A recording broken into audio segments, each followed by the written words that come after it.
ever. Jesus. What just happened to my voice? Did you hear that? What was that? I got one word for you. That wasn't even a word. That was just a sound effect. It's okay. You get the idea. Well, that was the weirdest 30-second start to a show I think we've ever had, but... Well, it describes this show perfectly. Let's try this again. All right. Forget the first 30 seconds just happened. Happy Friday. There we go, everyone. Welcome to Testa and Neal. Keep it real. I don't know what the hell happened to my voice in that first part there, but we are back after 2 days of absence. Parker's got a new car. I do have a new car. It was a great day today. Worked out a deal thanks to the people at, Terry Lee Hyundai here in Indy. And I love it. It's awesome. Awesome. Good to hear. Well, we got a lot to get into today. NBA playoffs in full swing. Clippers Suns just went final in game 3. The Celtics, why did I say Celtics? I guess I'm thinking of new coaches, but the Bucks and Hawks just got underway as well. A lot of new coaches in the NBA. The Celtics have their guy. The Pacers have their guy. And the Mavericks sound like they have their guy as well. So we'll get into all the new coaching hires. Also in hour number 1, the NFL segment that we didn't get a chance to get to on Tuesday. I'm excited to get into it today. The biggest standout of every NFL team's 2021 offseason. So football is right around the corner, and we're going to be talking more NFL and college football as the weeks go on. So I'm excited to get back into some football today. Hour number 2, a little bit of College World Series talk, a little bit of MLB talk. And we have a really fun tier list for you today. On Friday, we always try to, elevate it to a new level. So today, we're going back to what we know best, MLB shortstops. Parker, there's a lot of really talented shortstops. Tatis, Baez, Seager, Trey Turner, Xander Bogaerts. How are we going to put all these guys on a tier list? I don't know. But we have an hour to figure it out. Yeah, it's going to be tough. There's a lot of these guys that are, Kyle Farmer. Yeah, a lot of these guys are really freaking good. So it's going to be tough for sure. Future Red Trevor Story. I forgot to throw him out there. Next topic. I don't think I'll entertain that conversation anymore with you because we're less than 3 minutes into the show and you're already sick of me. The most heated we have ever gotten is this Trevor Story debate. And I think this is the only time we've ever really gotten heated at all. Right, and I'm not going to entertain this anymore because, well, you know why. Fine, but next month when we announce that Trevor Story has been traded to the Reds for 2 mid-level prospects, we'll have to bring it up again. Stop. It's the Rockies front office. You act like they're not going to trade him for a bag of Ruffles potato chips. They won't, because I hope they are not dumb enough to do that. They traded Arenado to the Cardinals and paid the Cardinals to take him. They are that dumb. I mean, you got a good point, but they are not going to do this. I mean, I've said it all along. They're not trading Trevor Story. They are trading Trevor Story. It might not be to the Reds. I will give you that. But they are trading Trevor Story. Right. At some point, they'll get rid of him, but it won't be to the Reds. I hate to tell you that, but it won't be. You're probably right. But a man can believe. Kyle Farmer is not the answer. And I'd like to think that it's Trevor Story, but no, it's probably not. The best thing that could happen for the Reds is when Moustakas comes back, you just slide Jonathan India over to shortstop. But I don't know if the Reds are smart enough to do that. So we'll see. But let's get right into it. NBA playoffs. What a night. What a postseason we've had, Parker. I want to start off talking a little bit about this Bucks-Hawks game from last night. The Hawks win it over the Bucks, the third consecutive game 1 win they've gotten on the road. It's an impressive postseason for the Atlanta Hawks. I mean, we've talked about Nate McMillan, what a job he's done as the interim coach of the Atlanta Hawks. If he doesn't get that job at this point, I don't know what went wrong. I mean, he has to be the next head coach of the Atlanta Hawks at this point. He has him 3 wins away from the NBA Finals. But we've talked about Trae Young and how good of a playoffs he's had, but I don't think we fully appreciated how good Trae Young has been. I mean, this Hawks team really had no business beating the Knicks in the first round. They did that, then they beat the Sixers, and then they stole a game in Milwaukee against the Bucks. This Hawks team, I don't think it's an exaggeration. They look like the best team in the East right now. They do. And, I retweeted a tweet from the Quinn Buckner burner account on Twitter, which is a great follow if you're a Pacers fan. I retweeted a tweet that said, Pacers fans to Nate McMillan right now, perhaps I treated you too harshly. And that's very true because McMillan's done a hell of a job in Atlanta. And, I'm very I don't excited. think Hawks fans expected McMillan to be this good in Atlanta. No, and keep in mind, he's the interim head coach. So if he doesn't get a job, he doesn't get the Hawks job, that's a disgrace. But if he doesn't get a job at all, right.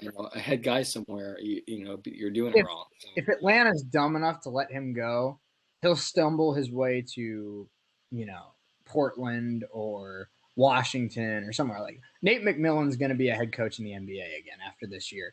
It will 99% chance it will be the Atlanta Hawks. I don't think the Hawks are that brain dead to let Nate McMillan walk after a run like this, because not only has he coached his butt off, but if you let a guy like him walk after everything they've been through, guys like Trae Young, John Collins, Clint Capella, they start to revolt against the front office, and you do not want that.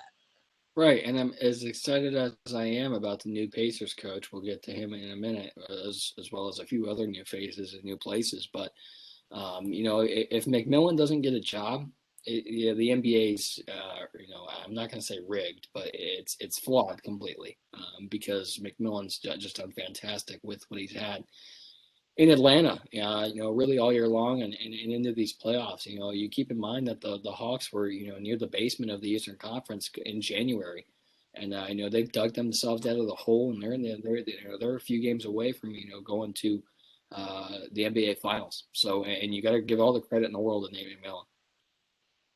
Well, what's crazy is, I think this postseason has seen Trae Young elevate to what I would say right now. I think he's a top 5 point guard in the NBA, which before the season started, before the playoffs started, I would have said Trae Young's good, but he's not there yet. But now you think about it, I'd put Steph Curry 1, I'd put Damian Lillard 2, I'd put Chris Paul 3, I'd put Russell Westbrook 4, and 5, I think it comes down to Trae Young and Donovan Mitchell. And I give the edge to Trae Young because he's gotten to the conference finals and Donovan Mitchell hasn't yet. Donovan Mitchell, ton of potential, a very high ceiling, could win an MVP or two, plenty of all-star games in his future. He'll probably get to a conference finals. But as of right now, I think Trae Young's earned the right to be the 5th best point guard in the NBA.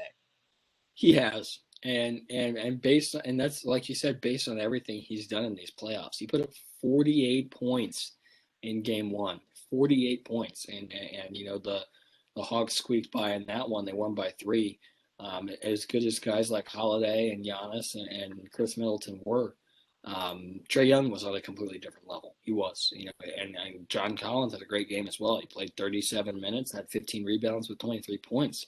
But Trae Young, he went off. He made 48, 11 assists, 7 rebounds, and 41 minutes played. So, Trae Young he's established himself as one of the NBA's best at the point guard position. Yeah, no doubt about it.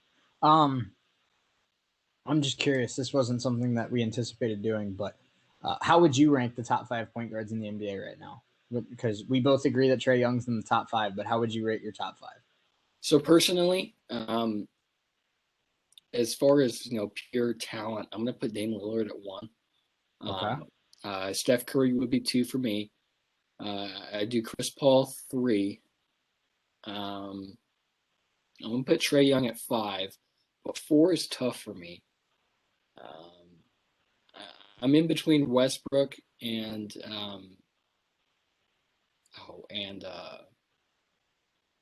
my gosh, why can't I can't even think of the guy's name. Well, based on me blanking right now, we'll have very similar lists as flip-flop Lillard and Curry. Okay. Damian Lillard's a stud, so I can't argue with the fact that I the only thing that separates Lillard and Curry for me is Curry's the best of all time at something, and I don't know if Lillard's the best of all time at something. So, but they're both outstanding point guards. So, yeah, Trae Young is playing on an unbelievable level right now. But I mean, Giannis had quite the game one. We talked about. I mean, Trae Young was the best player on the court, but Giannis played his butt off. I mean, Giannis looked great. So like just looking at the box score here, Giannis ended up playing 41 minutes in that game, 34 points, 12 rebounds, 9 assists, nearly a triple double, 56% from the field.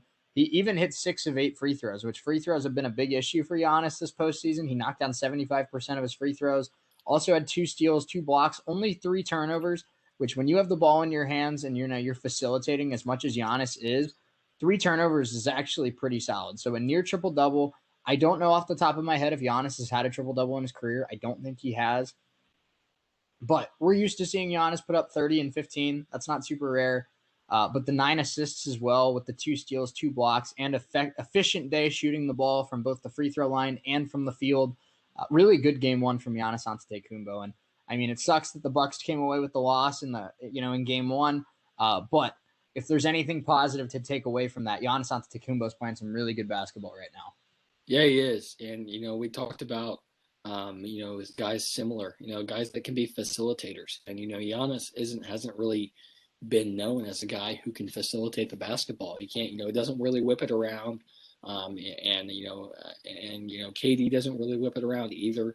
There was a big Twitter beef between KD and Scottie Pippen today.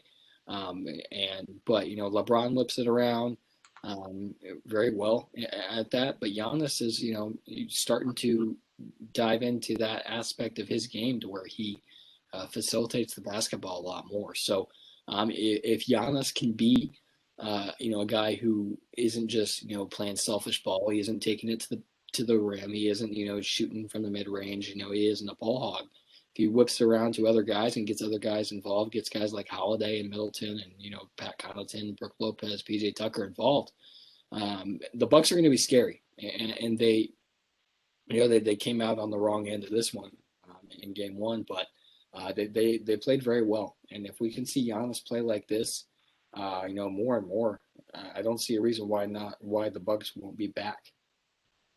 Yeah, I totally agree. We talked about it a little bit, earlier in the week. This is Giannis's best chance at a ring. If he can't find a way to win this year, I don't know if he gets one in Milwaukee. So this is just, I mean, this Atlanta team's playing really well right now. I still think the Bucks are the more talented team on paper. And if the Hawks end up winning this series, obviously credit due to Coach McMillan and Trae Young in that Atlanta roster. They're playing really well right now. But I think if the Bucks don't get to the NBA Finals with the talent they have on this roster and with the opportunity that they have right now, I think you really got to start to evaluate, are you at where you want to be at, and maybe, go in a different direction and part ways with Coach Budenholzer. Yeah, this one's tough, especially this late in the year for guys like this, because if you fire a guy this late in the year, all the great candidates are going to be gone. So guys like Carlisle, guys like, Terry Stotts, guys like, Udoma, I think is the guy's name, and that just got hired in Boston. So, Jason Kidd as well. I know the Mavs are getting close to a deal with Jason Kidd. So, and we'll talk about all these guys more and more here coming up in a little bit. But all those guys are going to be, they're going to be gone unless the Bucks know something that we don't know, and they're zeroing in on a guy that nobody's talking about. It's going to be tough if they get rid of Budenholzer this late in the year. Mm-hmm. It sure is. And it's rare to see, a team that gets this far into the postseason part ways with their coaches. It's what we saw with the Cavs and Ty Lue, but they waited until the following year to let him go, so that it wasn't such an issue. But we heard, just last week we heard about are the Sixers already going to part ways with Doc Rivers? So I think organizations are just getting more desperate and more impatient to win because windows are small in the NBA, and there's only so much I feel like a coach can do. So, I mean, Mike Budenholzer, you can criticize him all you want, for uh, drawing up a play for Pat Connaughton when he airballed the three late in that game, or whatever, or continuing to let Chris Middleton shoot the ball when he was struggling from the field. But Mike Budenholzer, at the end of the day, isn't on the floor letting Trae Young score 48 points a game. Mike Budenholzer isn't on the floor missing key shots late in the game. I mean, he can only do so much. He can draw up the plays and put the players in a position to succeed, but half of the game of basketball is the players executing on the court. And that's something that, you can coach to some degree, but at some point the players just got to find a way to get it done on the court. Yeah, they do. And I think that's, a situation. I know I'm going to keep bringing up the Pacers, but the situation we saw with Nate Bjorkgren this past year, the players blamed him for all the issues that went wrong this year. And, as much as a guy like Nate Bjorkgren wasn't revered by the players by any means, now you got a guy who is established. He's won a finals. He was a top assistant under Larry Bird. If the players have issues with this guy, this is on the players. I promise you. So, players only, they do so much.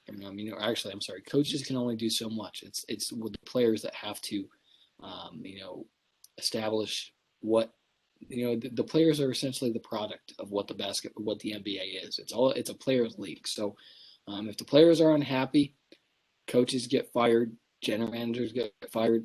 And it's a players-driven league, so we need to find a pretty consistent middle ground where coaches don't take all the blame, because it can be on the players also. No, it can't. And so game 2 coming up later on tonight between the Hawks and the Bucks.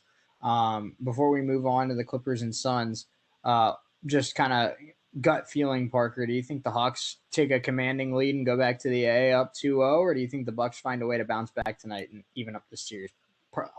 Personally, even though the Hawks are playing some really good basketball right now, I think Milwaukee finds a way to get it done tonight. I do too. I think Coach Budenholzer is not going to let his team lose 2 in a row at home, especially this time of year, to where every home game is crucial. So you need to have a solid bounce back game tonight. You need to win by 8 or 10 to kind of get that momentum back and get your confidence back. I think Giannis will have a similar game to what he did in Game 1. I think he's going to pass the ball around more. But if you need a certain person to take over, it'll be Giannis, and Giannis has proven that he can take over games. So if you're down, if you need a few points, if you're in a jam and you need some points, you go to Giannis, because he'll find a way to get it done. So I think the Bucks, bounce back tonight. I do, and they'll go back to Atlanta, tied at 1-1. Yeah, I agree. And there's no such thing as a must-win game in game 2 of a series, but in a lot of ways, this is a must-win game for the Milwaukee Bucks because the way Atlanta's playing right now, if you're going to Atlanta down 2-0, I do not like your chances of winning the Eastern Conference Finals. So this is a big game for the Bucks. It's not a must-win, but it's you better find a way to win.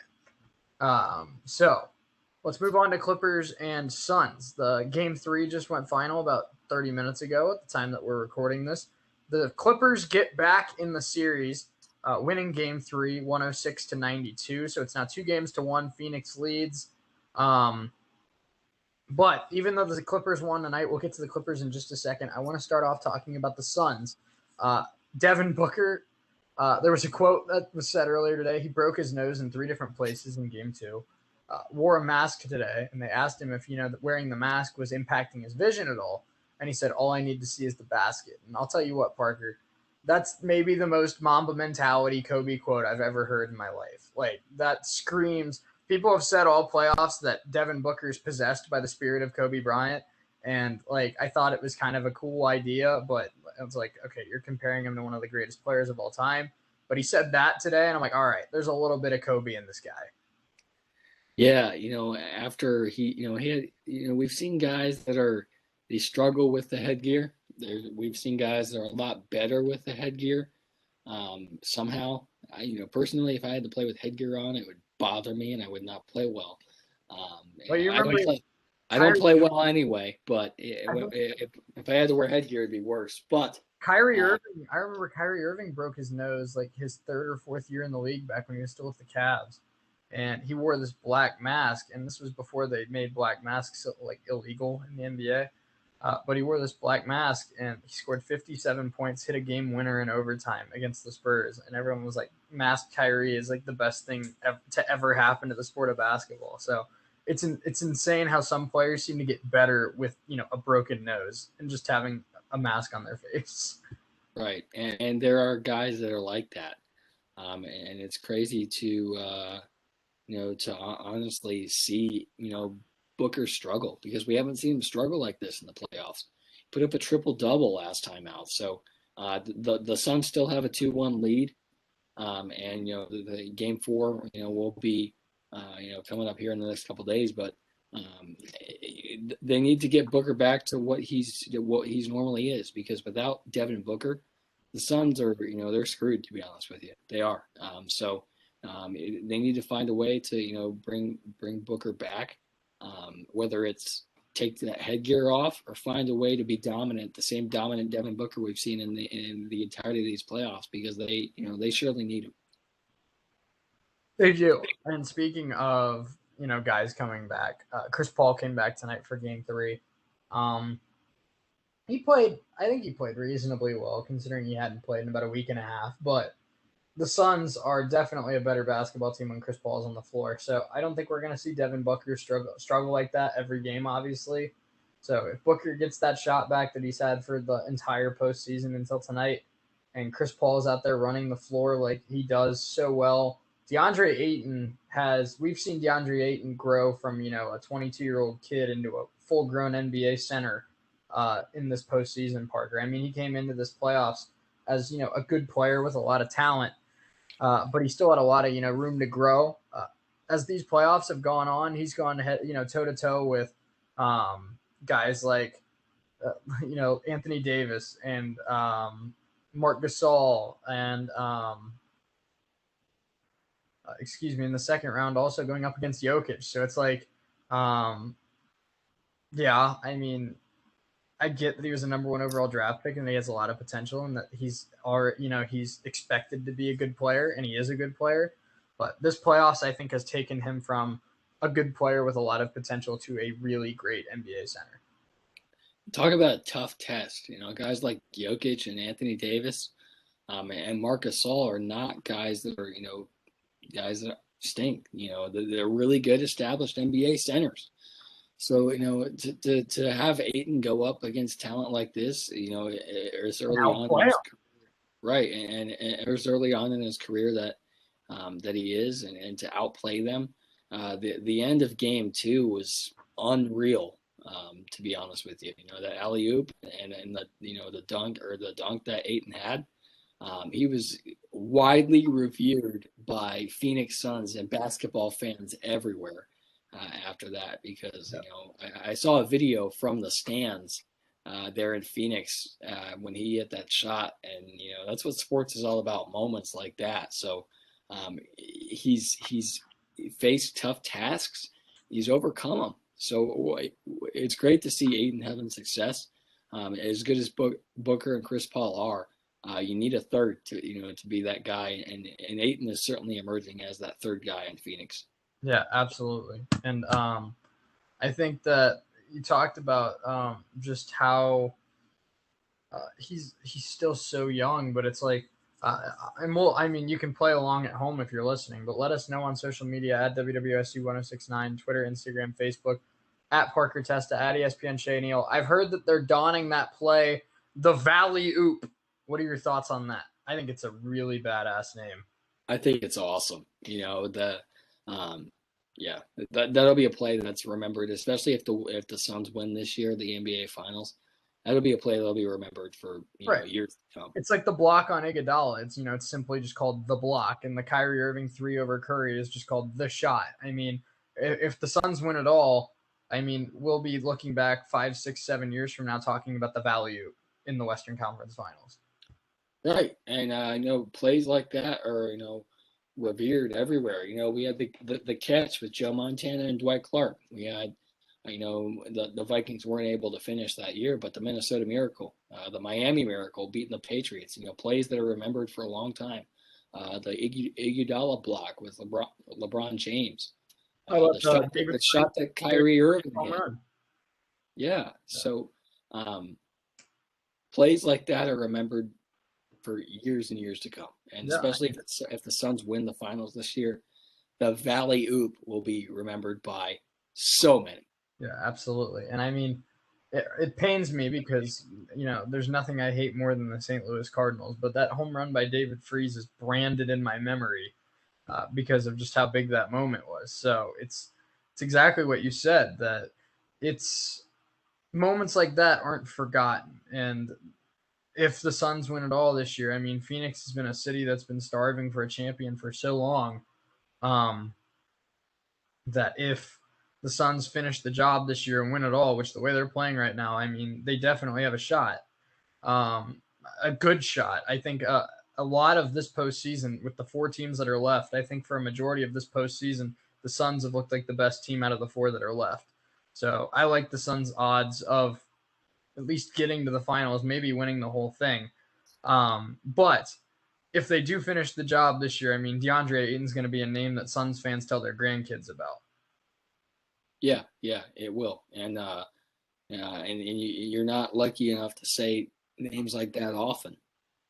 People that have that clutch gene. Lillard, as well as Curry. And you go to other sports, Tom Brady, David Ortiz. Excuse me. So guys have that clutch factor, and you don't see it very much, but when you do, it's pretty special. Yeah, it sure is. Oh no. Okay, we're recording late, so I had to kind of catch myself there. But we're about halfway through hour number 1, so let's switch it up. We'll get back into we'll get into the NBA here in just a little bit, talking about some of the new coaches in the NBA. Let's just knock it out really quick. So the Celtics were the first team to get their new guy. I like this hire a lot, Parker. They bring in Ime Udoka. I hope I'm pronouncing that right, but he's going to be the next head coach of the Boston Celtics. Spent many years as an assistant under Greg Popovich. Spent a year in Philadelphia, now a year with Steve Nash in Brooklyn. This is a guy that's been considered one of the top assistant coaches in the NBA for a long time now. Great defensive mind. If you spend 8 years on Greg Popovich's coaching staff, he obviously sees something in you. And I'm excited to see him get his shot with the Boston Celtics. I really think the Celtics did a good job here in getting a really solid guy. Yeah, and I think they did too. Brad Stevens did his homework, and it's still weird to say Brad Stevens is the president of basketball ops in Boston, but he is. Weirder things have happened. Ime Udoka is going to be, he's an established guy. Greg Popovich's top assistant for many years. He was with Steve Nash and Doc Rivers as well. So guys that are, they're established, and I think that's what Brad Stevens and company in Boston were looking for, a guy who is established, a hot name, if you will. And I think they found their guy, and he's a younger guy. He's 43 years of age. So he'll have guys. He's going to coach guys. He'll coach Jason Tatum, Jaylen Brown, and Marcus Smart. All 3 of those guys played for Udoka in the Team USA FIBA World Cup in 2019. So, he wasn't with Doc Rivers. He was with Brett Brown, but he was in Philadelphia with Brett Brown when he played for a while as well. I played for the Lakers, Blazers, Kings, Knicks, and Spurs. So those are guys. There are guys that are established. And the Celtics did their homework. They got their guy. So who am I to argue with them? Yeah, absolutely. I think they ended up walking away with a guy that's going to have a lot of really good moments in Boston. So the Celtics hire him. The Pacers were the next team to drop the ball. I shouldn't say drop the ball. That sounds bad, but they were the next team to get their guy. And Parker, I know you're excited about this, so I'll let you take the lead. Rick Carlisle, the new guy in Indiana. I am overjoyed that the Pacers they weren't the Pacers for once. They did something that is notable, and I'm so happy about it. So I have a few theories about this. One, they didn't know that Carlisle was going to be available. He just, somehow, came available. Um, and I have a very strong feeling that, 33, Larry Bird was heavily involved in this process. Carlisle was Larry Bird's top assistant when he coached the Pacers a while back. So I'm sure Kevin Pritchard talked to to Larry Bird, kind of pick his brain about Carlisle, and and they did something that I am a huge fan of, um, because this guy's established. He's won an NBA Finals. He's going to be a Hall of Fame basketball coach, and he's the Indiana's just this will be his second stint in Indiana after coaching under Larry Bird. So he's won a Finals in Dallas under Mark Cuban, and I'm excited. And coming up this year, after this year, if the Pacers aren't playoff team next year, there's no excuses, none. This is not on the coaching staff anymore, because Carlisle is going to have a pretty solid staff, because there are guys that want to coach for Carlisle, because who wouldn't? So this is not on the coaching staff anymore. If the players complain about Rick Carlisle, this is a player issue, and there's no excuses anymore. If the Pacers are the same old Pacers and they go 500 and bow out in the first round of the playoffs like they always do, this is a problem, and it's not a coaching problem anymore. This is an upper management problem. So if the Pacers struggle again this next year, I wouldn't be surprised to see Kevin Pritchard go. I really wouldn't. And to be honest, some of the players are along with him. As much as as good as Malcolm Brogdon is, Malcolm Brogdon should not be running the show of any basketball team, any pro basketball team, unless you stink horribly, which I would argue that the Pacers do. So Malcolm Brogdon should not have as much pull as he does with the Pacers, because he's a player. All the decisions are made up top with Kevin Pritchard, with now Rick Carlisle. So I'm excited to see what Coach Carlisle will do. He's going to be the guy. So he's compiled a hell of a resume since he left Indiana to join the Mavs 13 years ago or whatever it was. So I'm tremendously excited about this. There's no excuses anymore. We'll get Herb Simon on the phone if we have to complain, and I honestly will. So, I'm excited about Coach Carlisle, and I wish him well. Yeah, I think it's a great hire for the Indiana Pacers. I think that's, like you said, it's really playoffs or bust next year, because now you have the coach, Rick Carlisle, who has the pedigree, who has the history of winning. But this team is not going to be bad next year. I mean, you have, as of now, TJ Warren, Malcolm Brogdon, Domantas Sabonis, Miles Turner, Karis LeVert, TJ McConnell.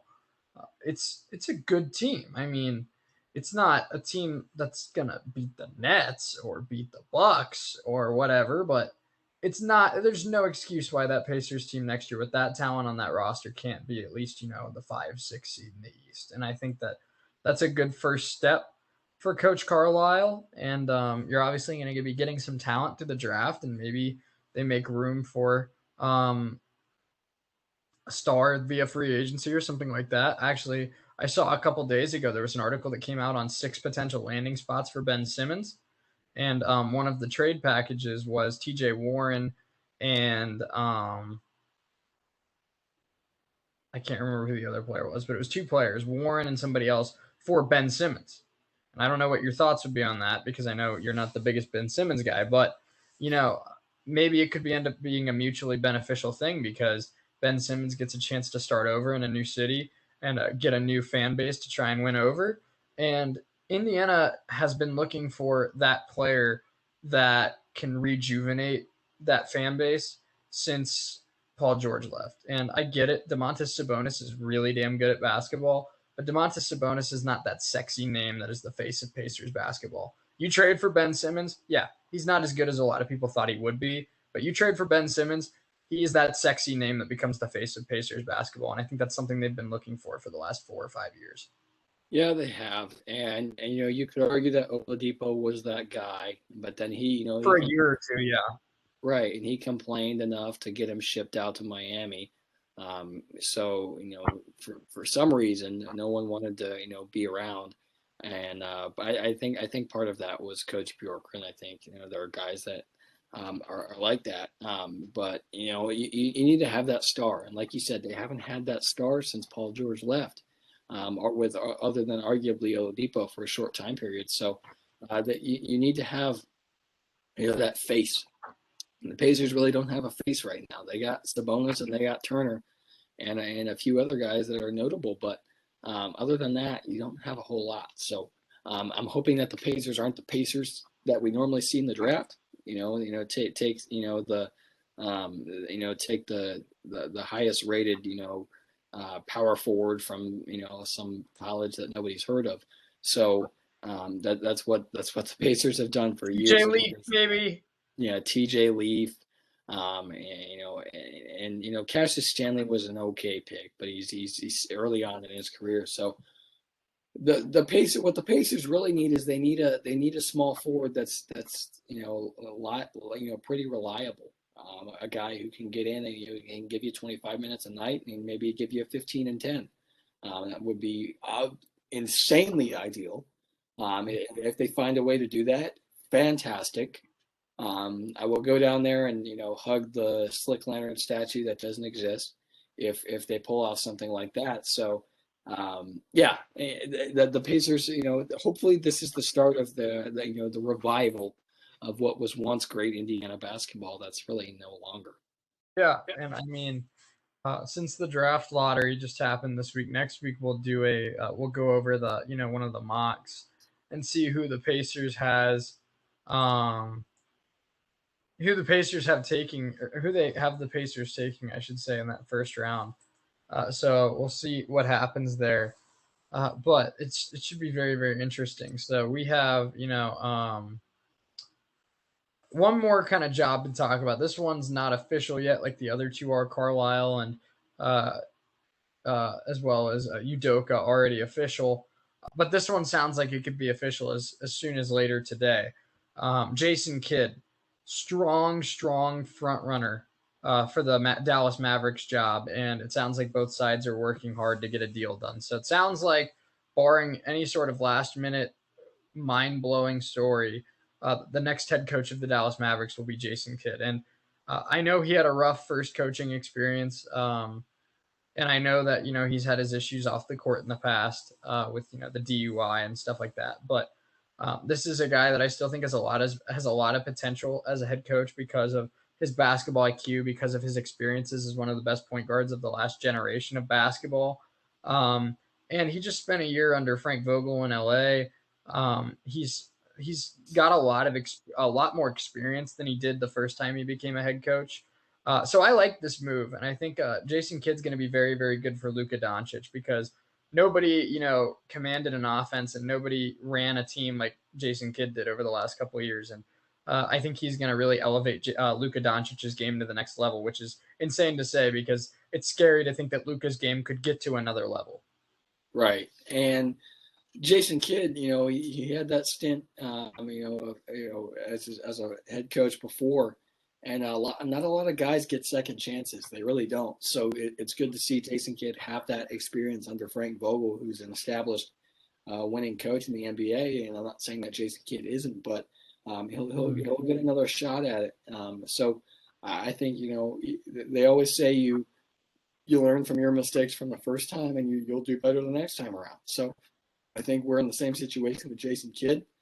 Like you said, he'll help Luka tremendously, and we'll see if he can elevate Luka's game to a whole nother level that we haven't seen before, which is, like you said, terrifying. So I'm excited to see what Jason Kidd does in Dallas.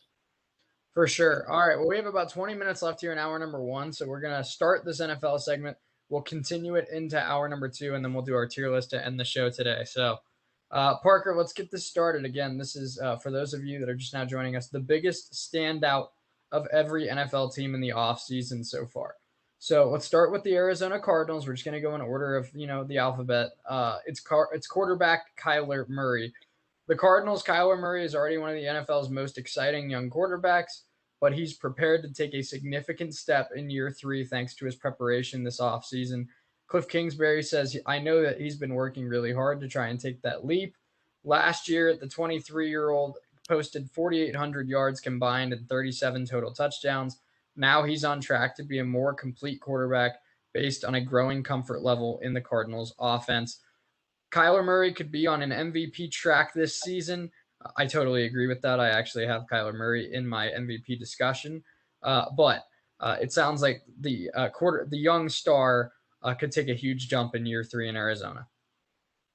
Yeah, so he's, like we've seen flashes of Kyler Murray being really good, and having one of the best receivers in football in D-Hop helps just a tad. So he's certainly a threat. Well, on both sides of the ball, passing and running the ball. He has the baseball genes in him. So it helps you with. Especially we've seen a lot of these baseball guys come over and be NFL quarterbacks. Mahomes, Kyler Murray, Russell Wilson. There are guys that are former baseball players that turn out to be really good NFL quarterbacks. So, and Kyler Murray is just another name to add to that list. So it's certainly exciting to see what happens in Arizona. They added J.J. Watt free agency, and there are guys that. They've made some insane additions to this team. So I'm excited to see what Arizona looks like come this fall.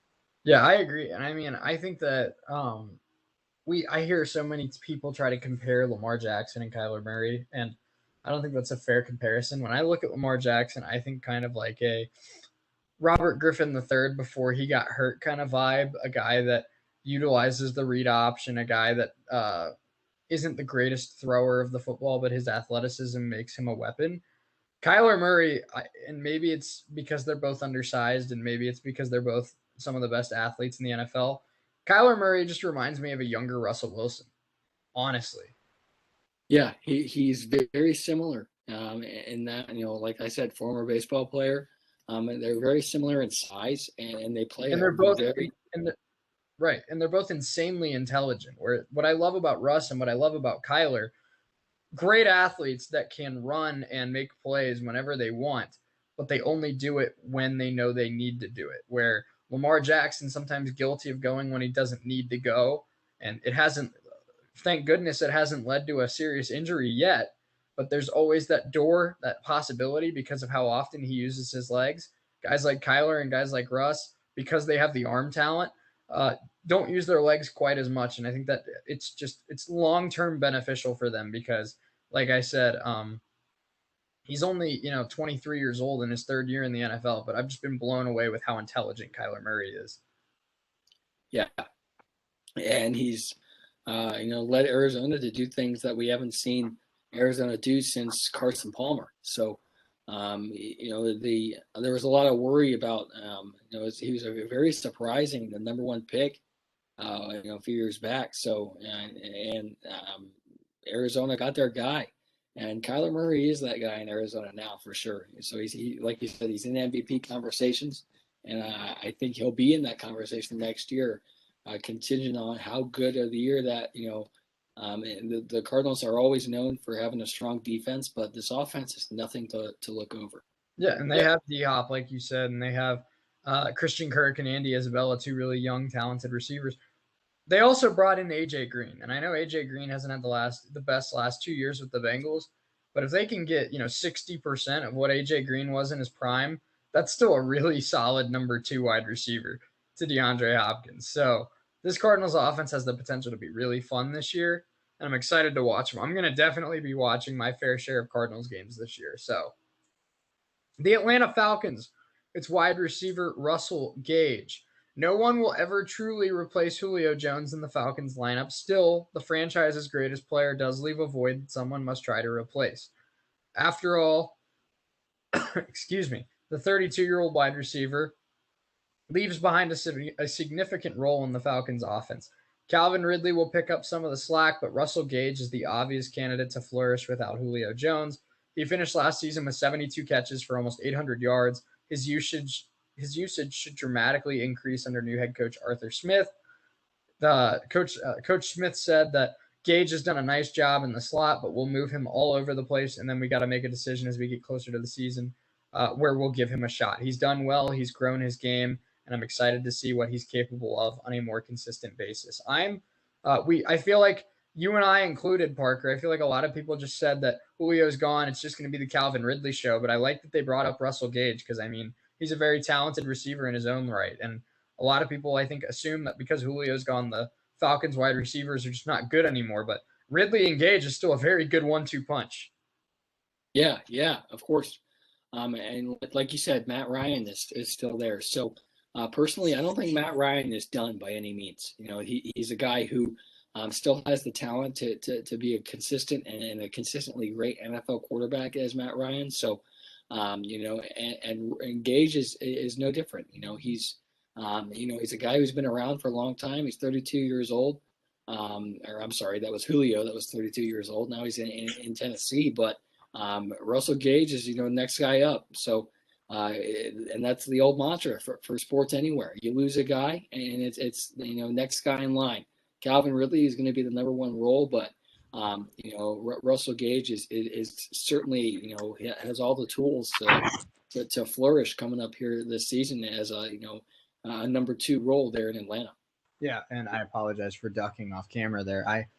We're recording this pretty late. It's now 12:30 in the morning, so I just went and grabbed a thing of caffeine to keep me going. So you got to do what you got to do. But so we move on now to the third team here on this list, and that is, of course, the Baltimore Ravens. Offensive guard Ben Cleveland, a rookie, 6'6", 360-pound offensive guard. He's a mountainous man with Paul Bunyan-like qualities. They plan to have a competition at right guard between Cleveland, Ben Powers, and Tyree Phillips. Cleveland may have the inside track since his skill set leads well to their offensive scheme. Head coach John Harbaugh and offensive coordinator Greg Roman have spoken glowingly about this year's third-round pick. He's set a goal to start as a rookie, and considering the physicality that he brings to the offensive line, that achievement is well within reach. I know that I had Ben Cleveland on the Bengals on the the watch list for the Bengals because he's a very talented offensive lineman in college at I gotta remember where he went. I think it was Boise State, but I gotta double check that. Let's see. He went to Georgia in the SEC. But yeah, third round pick out of Georgia. He was one of the guys that I thought the Bengals could get. They obviously went with Jackson Carman, which I don't think is a bad pick. But 6'6", 360 pounds. I mean, that is a big, big dude. And if he does end up starting at right guard for the Ravens, I mean, good luck to nose tackles and left ends because that's a freaking mauler right there at right guard. Yeah, he is. And we've seen guys like that, just maul people. I think my favorite thing to see in football is just an offensive lineman dominating somebody. And it's just so satisfying to watch. So, Ben Cleveland is a guy, they of course lost, Stanley. But there are guys, that need to step up. And Ben Cleveland is no different. 6'6", 357 pounds is massive. Just insane. I've seen Quentin Nelson up close. He's similar to that size, but massive. I honestly didn't think people could get, that big, and it's all muscle. It really is. So, I think this is going to be very contingent it's going to be very crucial for Lamar Jackson and how good his offensive line is. You can't be running for your life for 17 games of the season and plus for playoffs. So Ben Cleveland is, like he said, set a goal to start as a rookie, and he certainly has the talent to do that. No doubt about it. So let's move on to the Buffalo Bills, one of the best teams in the NFL. Edge rusher AJ Epinesa. Epinesa was a very, very highly touted prospect last season. He dropped to the second round, was taken by the Bills. But a player's first full offseason in an NFL strength program can make a significant difference. The example here is with AJ Epinesa. Too many prospects drop weight before their rookie seasons in an attempt to test well at the combine. He struggled to put quality weight back on before he began his first season, but the second-year defensive end added good weight this offseason and could be a much different player. Bills left tackle, Deion Dawkins, one of the best young tackles in the NFL, said, Epinesa is growing really well, and I'm very excited to see what he does next. He took that first step, and that was to get his body and his weight right. He's on the right course, and that's all we can ask as teammates, that he's headed in the right direction to better the football team. I loved A.J. Epinesa when he was at Iowa. I thought he was going to be a top 20 pick. He fell a little bit because he was a little undersized, like this article said, to run a better 40 at the combine. But he's been in a full NFL strength program now for a full year. He's got his weight back that he had in college. And that's just another weapon for the Bills on defense with Ed Oliver, with Gregory Rosso, with, Tremaine Edmonds. This Bills defense is about to be nasty. And if A.J. Epinesa can be a shred of what he was coming out of college, Patrick Mahomes, Lamar Jackson, Baker Mayfield, some of these quarterbacks of top teams in the AFC, they're not going to like facing the Bills this year. I don't think anybody likes facing the Bills ever after seeing what they've done, there. Especially, the Bills were always known to have a pretty nasty defense, but their offense is. And now they have also Josh Allen, right? Right, yeah, their offense is certainly spectacular, and they've reached that same level as their defense. But Epinesa is no different. I know he's been somewhat underwhelming, so far coming out, but he's built himself up this offseason. And he's primed to have a fantastic year in this Bills defense under Sean McDermott. That's going to be, one of the league's best. For sure. Next on the list is the Carolina Panthers, another edge rusher, Brian Burns. Burns is only 23 years old, but the Panthers are placing a lot on his shoulders as he enters his third season in the NFL. Burns told reporters that he had limited snaps in his first season, but he had to grow up last season because the defense was almost all rookies.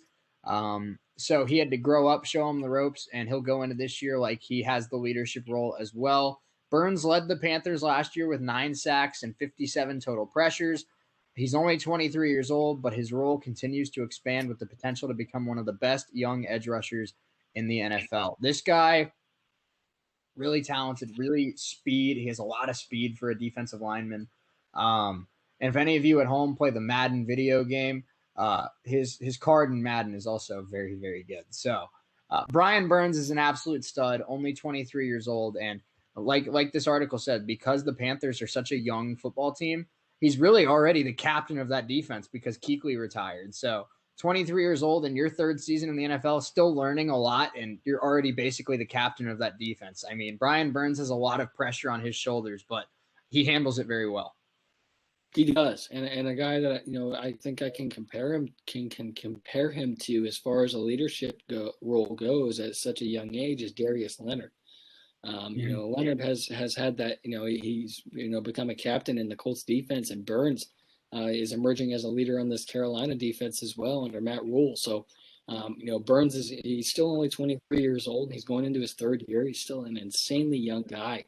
But like you said, lots of pressure, coming down on a 23-year-old guy to be a leader of an NFL defense. It's not an easy thing to do. So to see Burns take it in stride and to kind of flourish in that role is something that I think, lands him on this list because it's a lot to handle. So, and he's backed it up. He had 9 sacks last season, and I expect him to only get better as he gets more and more experience. We got enough time to squeeze about 5 more teams here in hour number 1. We'll do the rest of it in hour number 2. The Chicago Bears tight end Cole Kmet. Whoever starts at quarterback for the Bears should feel at ease knowing that the supporting cast continues to develop at a promising rate. Tight end Cole Kmet should provide a security blanket over the middle of the field. Last year, Jimmy Graham served as the Bears starting tight end, but Kmet managed 30 catches for 250 yards as a rookie. The second-year target should be a much bigger threat with an aging Graham no longer being a top target. Kmet told reporters after being a year in the offense and kind of understanding what Coach Nagy and Coach Laser are doing with this offense, I'm a lot more comfortable with it. I'm stronger. I feel like I'm faster, and I have a lot of confidence going in with the offense and in myself. I'm a big Cole Kmet fan, and I don't know if you ever faced a guy in Fantasy Parker that had Cole Kmet on their team. As the year went on, Cole Kmet got more and more fantasy points every single week. So I think the Bears were starting to realize what this article is saying now.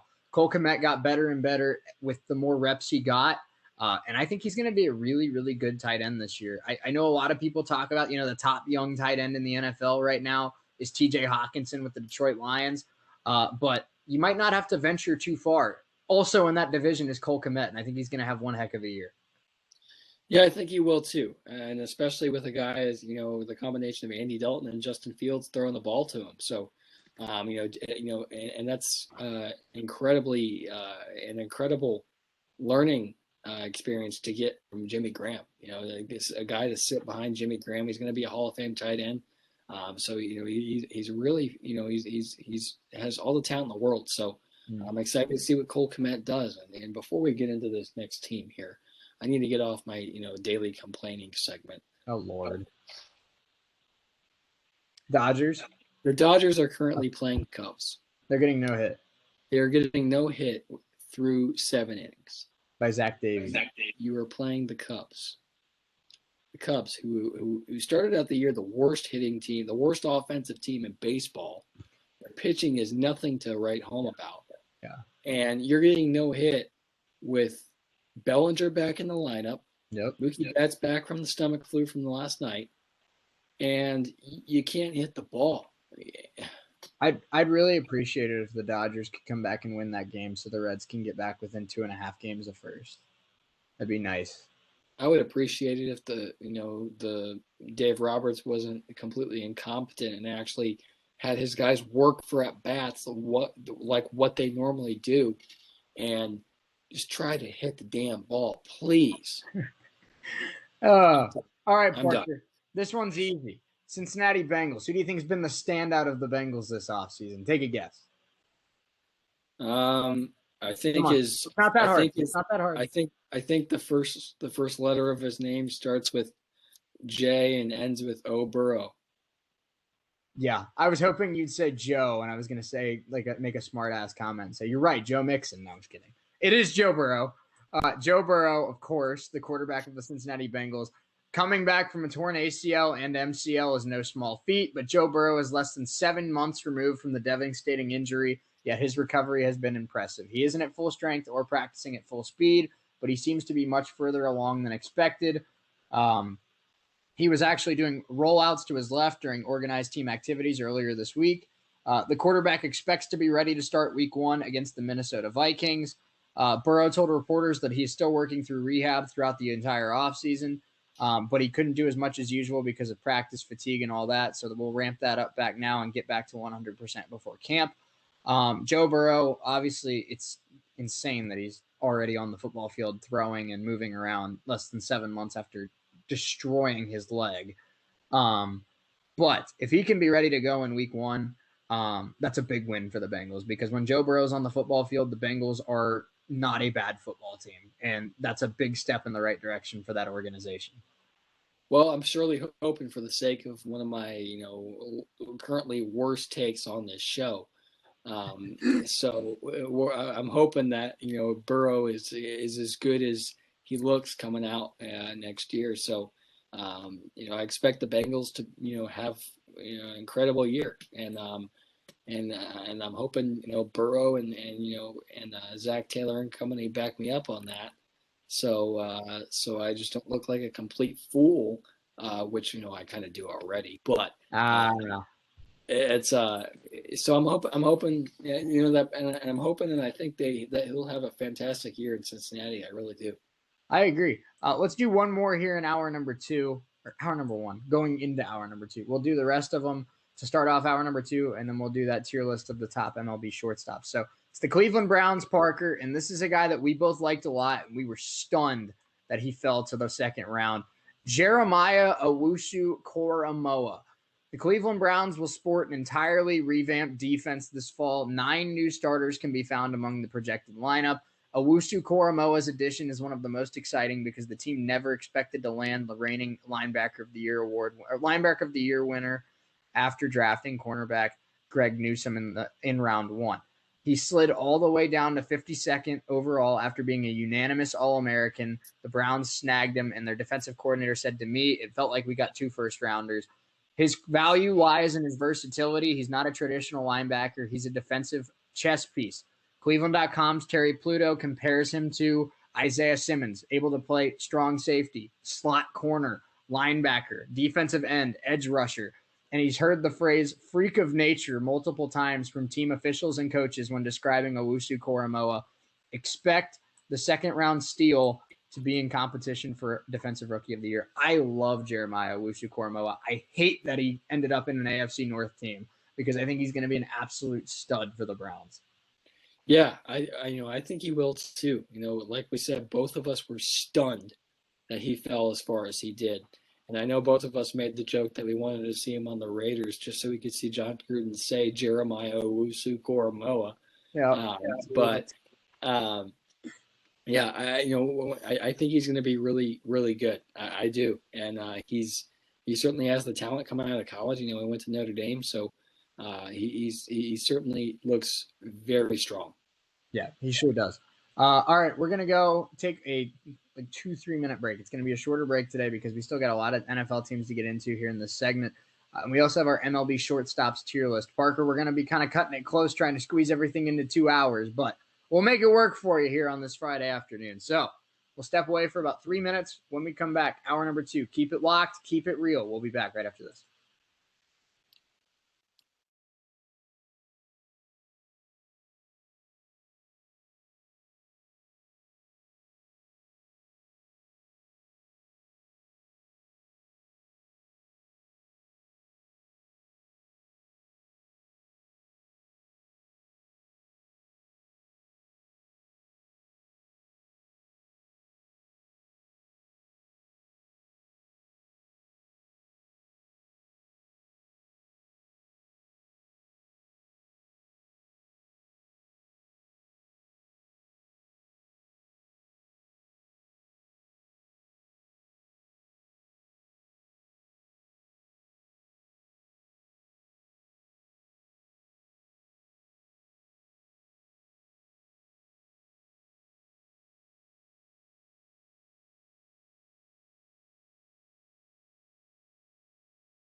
I promised you a quick break, and I delivered. So we're back here for hour number 2 of Keep It Real with Testa and Neal.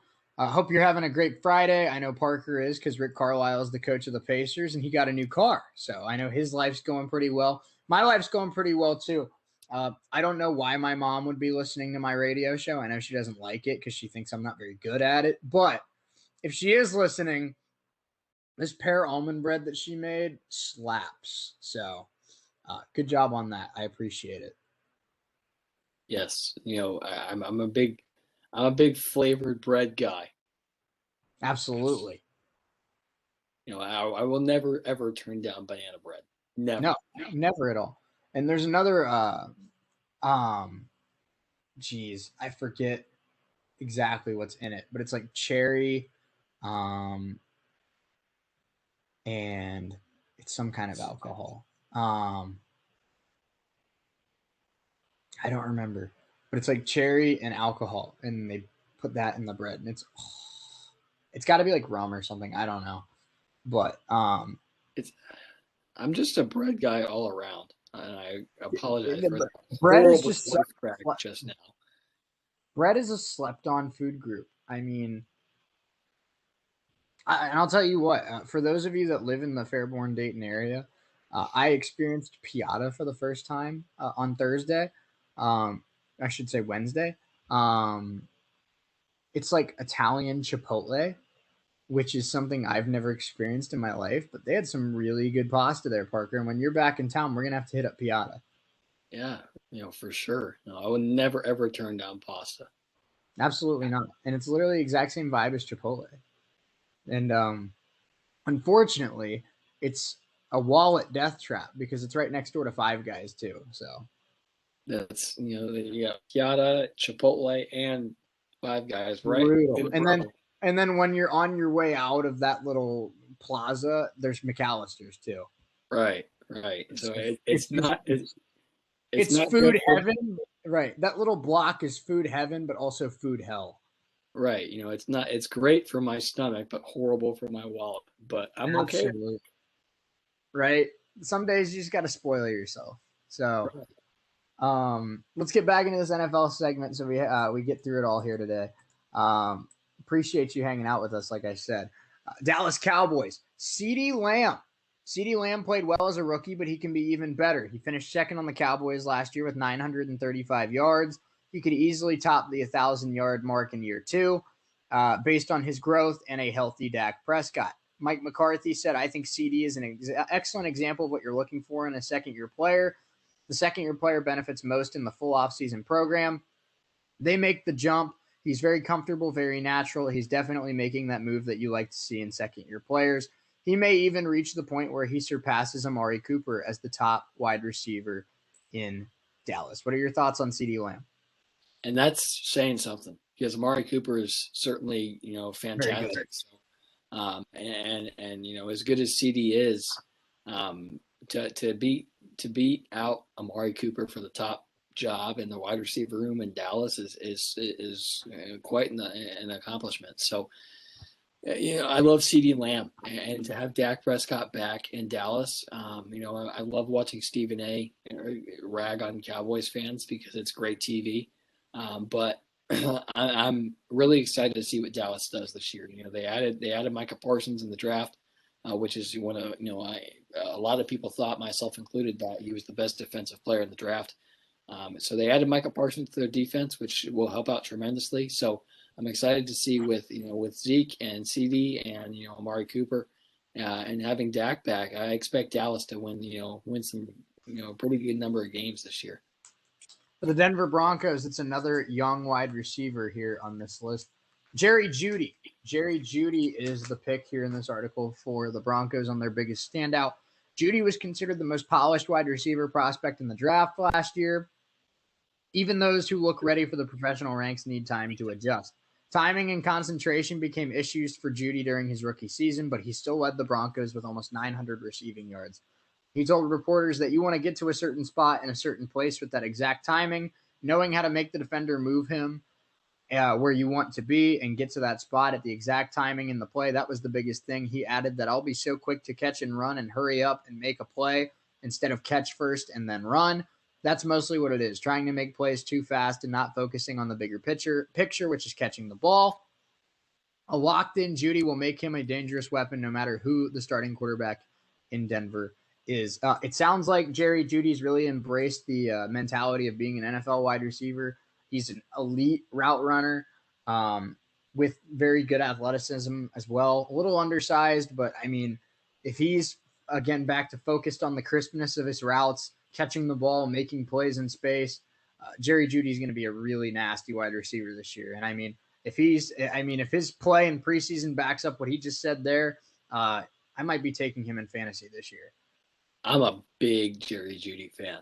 I am, and he's a taller guy, bigger body, and he like this says he's had some issues with trying to make plays too quick and dropping the ball, which can be coached out. You can work through that and kind of kick that to the curb. But I love Jerry Jeudy a lot. I know their quarterback situation is relatively iffy right now.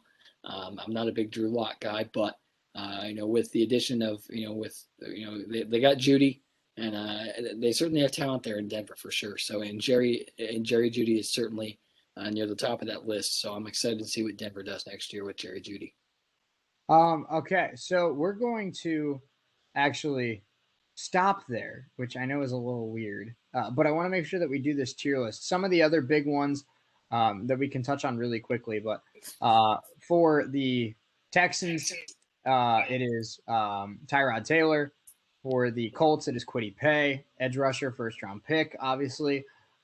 Chiefs, linebacker Willie Gay. For the Chargers, Kenneth Murray, the linebacker. LA Rams, Matthew Stafford. Miami Dolphins, Tua Tagovailoa. Any other really important ones here? Let's see. For the Giants, the rookie edge rusher Azeez Ojulari, who fell to the second round after his medical condition in the combine. For the Eagles, Jalen Reagor as well, a very young, talented wide receiver. Trey Lance for the Niners, and an interesting one here for the Tampa Bay Buccaneers, Kyle Trask, which is a little weird because obviously Brady's the guy in Tampa, so it's a little weird that Trask is getting a lot of buzz in Tampa Bay, if you will. But those are some of the big ones. I wanted to make sure that we obviously hit on this tier list and still have time to do that. But unfortunately, I wish we had more time to break all those down. But still I thought that was a lot of fun. But I know you're a Colts guy, so I'll let you get your Colts take out really quick before we move on to the MLB tier list. What are your thoughts on Kwity Paye? I don't know how much you've heard about camp and OTAs and stuff like that so far, but what are your thoughts on the first round pick for the Colts? This is one of the big key guys for Chris Ballard. It really is. It was either him, if he wasn't available. The Colts didn't think he would be available at 21. They really thought he was that good to be taken a lot higher. So when what the Colts have said numerous times, when he was on the board, it was a no-brainer. And if Chris Ballard's good with it, I've learned to just go with it because Chris Ballard is an NFL GM and I'm not, unfortunately. But so he's certainly, they needed edge rushers. They lost Denico Autry, a big guy out the middle for the Colts. So they needed an edge rusher. Their two biggest needs this offseason were left tackle and an edge rusher. So they got both those guys, and I'm excited to see what Kwity Paye does. He was tenacious at Michigan under Coach Harbaugh, and I see no reason why that he won't be the same tenacious guy under Matt Eberflus here in this Colts defense. I'm 100% with you, and I think I'm excited to watch him start his career, alongside Darius Leonard and some of the other studs on that Colts defense. DeForest Buckner, of course, holding down that defensive line. So, Parker, I'm really excited for this right here. MLB shortstops tier list, like we mentioned at the start of the show. Javier Baez, Corey Seager, Fernando Tatis Jr., Trevor Story, Xander Bogaerts, Trey Turner, Kyle Farmer. Some of the best of the best. I'm just kidding. Kyle Farmer is not that great. But there's a lot of really, really good shortstops in the MLB. And I'm going to probably want to put almost everybody in S and A tier. So it's going to be hard for me. But really quick before we start sharing the screen and letting everyone else follow along with us on YouTube, what are your thoughts on the talent of shortstops in the MLB? I would argue that it's the best it's ever been. To be honest with you, I really would. Would you say? Here's my thought. I think it comes down to this. Let's take starting pitchers out of it because I think you could probably say pitchers are, but position players. I think it's shortstops and third basemen that are the two most talented positions in the league in terms of position players. If you counted pitchers, I'd say starting pitchers because I think every team's got one really good pitcher. But when it comes to position players, obviously there's good first basemen, but I think of shortstops, it feels like there's only 3 or 4 teams that don't have a really good shortstop. And third base, because with third baseman, I mean, we'll do third baseman in another tier list, but third base, you have Chris Bryant, you have Alex Bregman, Matt Chapman, Anthony Rendon, Eugenio Suarez when he isn't playing like he's playing this year. Other guys around the league. I mean, it's Nolan Arenado. I don't know why I said Suarez before Arenado, but third base and shortstop to me are the two most talented positions in baseball. I don't know what your thoughts are, but that's just kind of what jumps out to me. Yeah, I'm with you. If you don't have a great shortstop, that left side of the infield is tremendously important.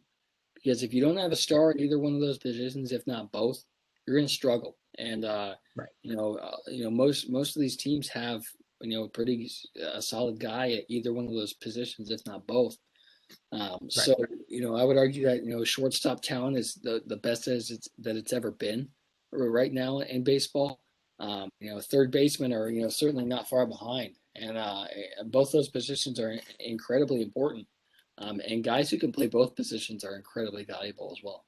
Right. Well, I'm glad you brought up the importance of the left side of the infield, because let's talk about some of the most talented teams in the league right now in their left side of the infield. Houston Astros, Carlos Correa and Alex Bregman. You can hate them all. You can hate them as much as you want because of the cheating scandal. But Parker, you're a Dodgers fan. You hate the Astros more than anyone. Carlos Correa and Alex Bregman are really good baseball players, and I know you'll admit that. They are, both of them. Fantastic. And as much as it made me very mad at what they did, you can't argue with how great they are, and that's something that I'm as big of a Derek Jeter hater than anybody, but you can't argue with how great he was. So you can't argue greatness, you can't argue talent, and both those guys have incredible talent. Some of the other competitive teams around the league, the Cubs, Chris Bryant and Javier Baez. The Cardinals, Nolan Arenado and Paul DeJong. The Boston Red Sox, Rafael Devers and Xander Bogaerts. I mean, I don't know how Rafi Devers and Xander Bogaerts are still underrated, but it feels like they are. Like Rafi Devers, I feel like nobody talks about Rafi Devers because he's still 23 years old, but this guy leads the league in RBIs. He's hitting like 290. He hits absolute tanks out of Fenway Park like 4 times a week. Rafi Devers is insanely good, and everyone, when you talk Red Sox, you talk Xander Bogaerts, you talk JD Martinez, you talk Alex Verdugo even now. But I mean, Rafi Devers I can't say that because I think JD and Xander are still their best hitters, but Rafi's insane, and Rafi's still got 3 or 4 years before he hits his prime. So you have Rafi and Xander in Boston, New York, Gleyber Torres, Gio Urshela, DJ LeMahieu. Out in Anaheim, Jose Iglesias and Anthony Rendon. In Oakland, Elvis Andrus, as well as, Matt Chapman. Toronto, Kevin Biggio, Marcus Semien, Bo Bichette, Vlad Guerrero Jr. That infield is so important. And all the competitive teams right now, or I should say a majority of the competitive teams that you look at right now, you look at the standings, you see who's in first. Dodgers. Let me not forget about your Dodgers, Justin Turner and Corey Seager. But you look at the competitive teams across baseball, odds are that they have a really, really good third baseman and a really, really good shortstop, or else they probably aren't a very good team. Right. And, you got to have at least one, if not both, like I said, because it's incredibly important. And I'm not talking about the offensive side of the baseball. I'm not. You need to have a very set in stone guy at both positions because, especially defensively, because if you make errors on that side of the field, you're going to struggle. And, and the Cubs have a no-hitter through 8 right now, by the way, which bothers me. Do they have a run, or is it still 0-0? They have 4 runs. Oh, okay. So we actually might finish this thing off because I know Boston had a no-hitter earlier today, but they couldn't score. So, yeah. So, yeah. Okay. Well, let's share the screen. We have 40 minutes left in today's show, and I want to make sure that we get through everything. So here we are back on the tier list. MLB shortstops, as you will see now on your screen. Again, we have superstar, all-star, good, average, below average, and trash. The only thing that I talked about this with you, Parker, before we started recording, the only thing that isn't up to date on this list is Wander Franco is not on here. So we will mention Wander Franco at the end. It's going to be hard to rate him right now because he's played 3 games in the MLB. But that's the only difference. Right now, this is the shortstops, from a month ago. So as of right now, they still have Adames with the Rays and Arcia with the Brewers, where obviously now Arcia is with the Braves and Adames is with the Brewers and Franco's with the Rays. So that's the only difference, though. Parker, who do you want to start with today? Do you want to start with a really good one, or do you kind of want to start with kind of a meh guy and start it off with kind of an interesting debate? Let's work our way up to the top. Let's start off with a meh guy. Okay. Well, let's start off with a guy that has had moments in the postseason of, having big hits, big home runs. He hit one off of Walker Buehler, I believe, last year, but he's just never had the consistency to be a quality shortstop. He's a decent defender. He's got a strong arm. He makes a few errors here and there, but a good athlete, but never really hit the ball well enough to be the guy that they wanted him to be. I'm talking about Orlando Arcia. This is why they traded for Willy Adames. I'm going to put him in below average. I don't think he's full on trash because he has some power. He's a good athlete. He's got a strong arm in the field. He's a good defender. But the bat never came around like it was supposed to. Orlando Arcia was supposed to be an all-star shortstop for the Brewers, but at the end of the day, he's just a guy that hits 240 with a lot of strikeouts and hits a home run every now and then, and that's not going to be good enough to be a shortstop in today's era of baseball. No, it's not. And you gotta, defense plays a major factor. We both know that, and that's the importance of the position. But you gotta have a bat. All the consistent shortstops and guys at the top are consistent batters: Story, Tatis, Bogarts, Turner, Seager, Correa, Anderson, but except for Baez because he just sucks. But Baez is so overrated. I can't wait to get to Baez and put him in average. but you got to have a consistent bat, and this is a guy who hasn't really had a whole lot of that. Yeah. Another guy that I want to get into here is a guy that, we're ranking him on where he sits right now. He's had a really good career, but as of right now, just not putting up the numbers that he needs to put up to be a good shortstop. I'm talking about Elvis Andrus with the Oakland A's. Statistically, he's been one of the worst hitters in the league this year. Just not the same guy that he was in 2013, 2014 with the Texas Rangers. I hate to do this because he's had a really good career and, made it to a couple World Series, was in a couple All-Star games. But the way he's playing right now in 2021, Parker, I got to put him in trash. Yeah, and it's disappointing to see that because I'm a big Elvis Andrus fan. He was great with the Rangers. I loved him. But he hasn't lived up to the expectation in Oakland under Bob Melvin. So he's going to be in trash for me also because, he's been very underwhelming. Yeah, he has. Here's an interesting one, Parker, and I want to hear your thoughts on it. So I'll pass the mic to you. But let's talk about a guy that I don't think necessarily always gets the recognition that he should get. And I'm talking about a guy that played a season with the Reds, started his career a little slow. He's always been a really good defensive shortstop. But now the bat's come along the last couple of years. I'm talking about Jose Iglesias. Where would you put him? Jose Iglesias is interesting to me. I'm going to put him in average. Okay. I still think he has the talent to be, he's been in the majors for a while. And I don't think he's done by any means. He's been in Detroit. He's been in Cincinnati. Now, of course, he's with the Angels. He's a platoon guy now, which I think that's the best role for him. So I think he still has, relatively decent talent, but he's not anywhere above average for me. I could argue putting him at the end of good, I think, because of just how good he is on defense and because he's fixed the bat enough to the point where he's hitting, 280 with 10, 12 home runs a year. And I think that's good enough offensive production for me to warrant the, elite level defense. I mean, he's an absolute wizard on defense. It feels like I see a Jose Iglesias highlight every night on Twitter. So I don't mind having him an average, but I think I could make a case for putting him at the end of good. I'm not saying that he's, holding down the good tier, but I think I could squeeze him into that like B minus tier and be okay with it. Right. And, if we can see him kind of be more consistent and bring up his numbers a little bit, I have no problem putting him in that good category. All right, let's move on to another guy that had a lot of expectations when he came up. Some years he's lived up to that hype. Some years he has not. I'm talking about Adalberto Mondesi. Parker, what are your thoughts on Mondesi? I mean, this guy, the sky is the limit with his potential, but consistency's been his biggest enemy. Right. And consistency is plays a major factor for me in these rankings. And if you're not consistent, you're not going to be, you're not going to be around very long. I'm going to put him in below average. Okay. I just want to see more from Mondesi. I really do.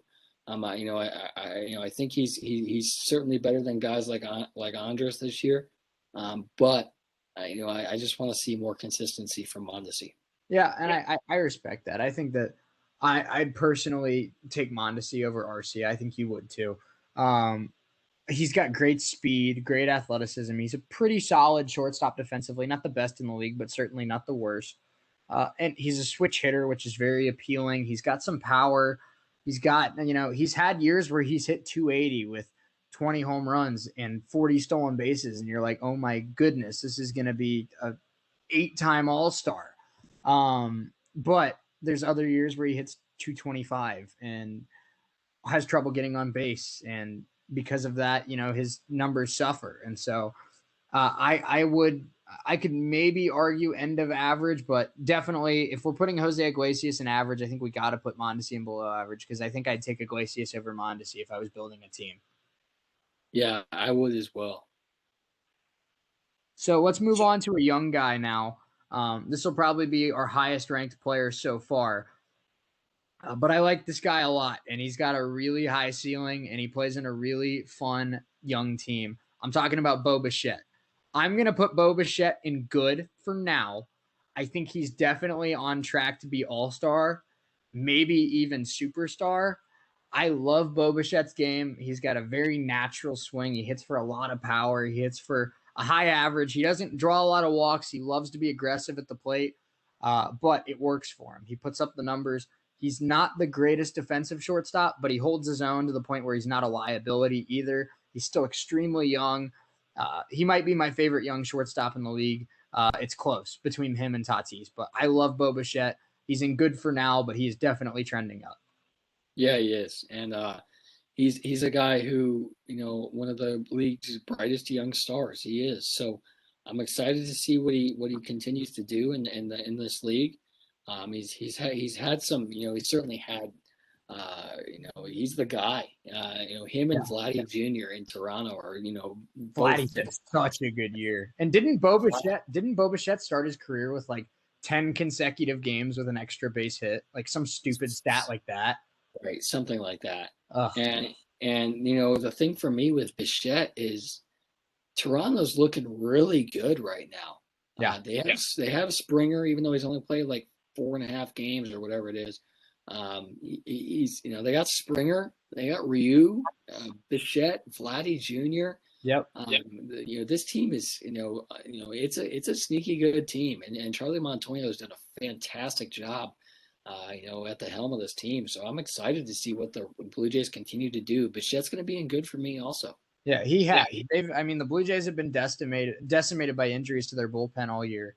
But you look at the standings right now, they're 3 games over 500 and only a game and a half behind the Yankees for third place. So, there's still plenty of time in the season left. And I think, if Toronto can get a couple arms at the deadline, that offense is good enough to carry them to the World Series. So, here's a tough question for you, Parker, before we get to our next shortstop. You're building a team and you get to pick one of the Blue Jays young stars to build your team around. Do you take Vladdy Jr., who might be having an MVP caliber season and, probably has the highest ceiling in terms of pure hitting ability? Or do you go with the most valuable hitting position on a baseball field at shortstop and go with Bo Bichette? Taking Vladdy. I would agree, but it's close. I like Bichette a lot. It's closer than you might think, but I'm taking Vladdy. Would you put him at first or would you try him at third? I'd honestly try him at third. Okay. All right, Parker, I want to do a star now, and I'll let you pick which star we do. So some of the options on the table here, we, of course, have Trey Turner, Trevor Story, Francisco Lindor, Fernando Tatis Jr., Corey Seager, Carlos Correa. Who's calling your name here for this one? Xander Bogaerts, who's calling your name? I'm looking at Lindor right now. Lindor, all right. I might get crap for this. I know he hasn't had a good year in New York. But over the last, I think, 16 games, he's hitting like 280. His power's coming back slowly. I still think Lindor is a very good shortstop. I think this slow start to this year has knocked him out of superstar tier for me because I think there's 3 or 4 guys that I think are a tier above him right now. But I'm still going to put Lindor in all-star. I still think he's earned that respect. He's had many more good years than bad years. He's had many more good moments than bad moments. 1-2 month stretch of poor hitting does not make Francisco Lindor a poor shortstop for me. He's still an all-star caliber guy for me. Yeah, he is for me too. Like you said, the rough year bumps him out of superstar category for me also. But like he's still one of the league's best shortstops. He hasn't had the best year at the plate, but he's still one of the top defensive shortstops in baseball. So for me, he's in the all-star category. Hopefully he can figure out his batting situation. But strictly because of the fact that he's still one of the best defensive shortstops in baseball, he's all-star for me. All right, well, let's do one that, this guy got all the praise for being the best defensive shortstop in baseball for so long, and now he's just kind of kicking around, and that's Andrelton Simmons. Where would you put Andrelton Simmons, Parker? Andrelton is tough for me because I'm a big Andrelton Simmons fan. I'm still going to put him in average. I still think he's, even though he's older, he's been around the league for so long. He's still certainly one of the league's, he's still certainly talented. He's not one of the league's best anymore, but he's still serviceable and he still gets the job done for you. Absolutely. I agree. He's still an elite defender. I know he only hits about, 230, 240 nowadays. But teams that make him a part of their team don't pay him to be a good hitter. They pay him to play good defense at shortstop and, hit occasionally. And I think that's the role he's carved out for himself. And that puts him smack dab in average, I think. Really good defensively, below average offensively, but I think it balances out to average. So I agree with you there. The next two I want to do are very different guys. One is a guy that we thought was kind of, trending down in his career, but has revived it this year. Brandon Crawford. Crawford, this one is tough for me. I'm hesitant to put him in good because he was not putting up good numbers until this year over like the last 3 years. So what I'm going to do, Parker, is put him at the top of average. If there was an above average tier in between these two, I'd put him in that. He's had a really strong year. Don't get me wrong. He should be the starting shortstop in the All-Star game. But because the last 3 years have been so inconsistent, I can't put him in the same tier as Bo Bichette just yet. No, I can't either. And certainly he's having a heck of a year. He's best 254. He's got 49 49 ribbies, 16 bombs with an 870, almost 880 OPS. So he's certainly having a heck of a year. But it's the past for me that gets him called up. And he should, like you said, he should start in the All-Star game at shortstop for the National League. He's having a fantastic year. If we were just going based off this year, he'd be in the All-Star category for me. But it's the previous years where he struggled for me. So he's probably going to be at the top of average, maybe at the bottom of good, but he's going to be at the top of average for me. This next guy is a guy that if you listen to any of my shows or follow me on Twitter, you know that I think this guy is unbelievably overhyped, and that's Javier Baez. Great defender. I will give him that. He's a great defender. El Mago for a reason. He makes a lot of really good plays. But the bat just is way too inconsistent for me, Parker. He had 1 year where he led the league in RBIs, finished second in MVP voting, and everyone thought this guy was one of the best hitters in the league. He is so inconsistent with the bat. He strikes out more than almost anyone in the league. His power comes and goes, it feels like. He's terrible with runners in scoring position. I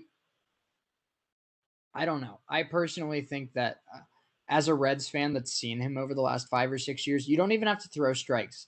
Throw sliders down and away and changeups in the dirt, and Javi Baez gets himself out. So I'm going to still put him in good because of how good of a defender he is and because I respect the power that he brings on offense. But he's way too inconsistent offensively for me to put him in all-star or superstar. And I'm even going to put him behind Bichette in good because right now, if I get to pick any shortstop I want to start a team, I'm picking Bichette before I pick Baez. Yeah, so am I. And like you said, he's not a good hitter at all. He was at one point, but he's not anymore. You could be playing in Chicago. You could throw a pitch into McCovey Cove, and he'd swing at it, to be honest with you. He would. You could throw a pitch that was in Florida from Wrigley, and he'd swing at it. So he's very inconsistent at the plate. He has a lot more bad at bats than good ones. But he's still one of the league's top best defensive shortstops. There's no doubt in that. So he's going to be in good for me also. I'm taking Bichette before I take Baez, but he's just very inconsistent at the plate, and he's too inconsistent for me. Bichette's the better hitter right now, so I'm taking Bichette 10 times out of 10 if I have the option. I'll tell you what, Puck, that superstar tier is looking a little bare for me. So we're going to fix that, and I'm going to put my first guy in the superstar tier. I'm going to go with a guy that I think you'll agree with me on that belongs there. Well, hopefully. I don't know. Maybe you'll put him in all-star. But I think he's earned the right to be in superstar tier. I'm going with Xander Bogaerts. I think this is the best hitting shortstop in baseball. This guy hits 315, 320 year after year. He's the best hitter on the Boston Red Sox. Top-tier doubles hitter. Top-tier RBI guy. He's improved with his power year after year. He's hitting now 25, 30 bombs a year. Not a great arm at shortstop, but he has a great range, a fielding range. So he holds his own because he stops a lot of balls. He doesn't make a ton of errors like some guys like Tatis or, guys like that. But for me, I'm okay with the average to above average defense because of how elite the bat is. Xander Bogaerts, I think maybe you put him in all-star, but for me, I think he's earned the right to be in superstar. He's going to be in superstar for me also. I love Bogey. My second team behind the Dodgers is the Boston Red Sox. So I love Xander Bogaerts. I really do. He's, like you said, incredible range. I feel like he could be playing in the 6th hole and a ball could, go down the third baseline and he'd probably stop it from getting out of the infield, to be honest with you. He's that good. So I love Xander Bogaerts. Like you said, not the greatest arm, but, like you said, he holds his own at shortstop, and he certainly deserves to be in the superstar category. Yeah, and I mean, not many people have a better nickname than the X-Man. I mean, that's badass. So, and I mean, when the Red Sox traded Mookie Betts, I think a lot of people obviously were upset, but a lot of people were frustrated that they paid Bogaerts and let Betts walk. And I think a lot of Red Sox fans at the time, because of the emotion and the frustration, they were like, we should have let Bogaerts leave and pay Betts. Mookie Betts is a great player. And if they paid Mookie Betts, I don't think they'd be, upset with that decision. But Xander Bogaerts is reminding them year after year why that contract extension was a very good idea, because now Xander Bogaerts is going to be the shortstop for the Red Sox for a very long time. And he's going to be an MVP candidate for the Red Sox for a very long time. He is. And, like you said, when Betts left or he got traded, a lot of people expected Bogaerts to step up, and he has. And he's the face of that Red Sox team, no doubt. But, and you also have JD Martinez, Verdugo, Erod. Rafi Devers, yep. Yeah, Dahlbeck, Devers. There's plenty of guys, plenty of talent on this team. That's one of the reasons why they're up there at the top of the AL East. But Bogaerts is definitely the guy in Boston for sure. Let's move on to the guy who plays shortstop for the Cincinnati Reds right now, and that's Kyle Farmer. Kyle Farmer, for me, is going to go in below average. I'll actually put him over Arcia, but he's behind Mondesi. I like Kyle Farmer. He's a very, very valuable player in 2021, Parker, because he plays a very wide variety of positions. He can play third base, second base, first base, shortstop, catcher. He could probably even learn to play left field if we needed him to. But the bat's just not good enough to play every day. He hits about 230, 240 with about 8 to 10 home runs over the course of a season. For a super utility guy, really solid numbers. Great defender, great teammate, great leader. But for an everyday shortstop, 240 with 10 bombs ain't cutting it. So it's below average for me. Yeah, I'm with you. He like you said, he's extremely versatile. Came up as a catcher. Played shortstop. He could probably play every infield position if you asked him to. But he's just not the most consistent at the plate, and he's going to go below average for me. I think I'd probably put him ahead of Mondesi, but it's close. So I'm going to put Farmer in below average for me. Okay, here's a guy that I like a lot. He was drafted by the Reds, and I'm curious your thoughts on him, Parker. Didi Gregorius, where are you putting Didi?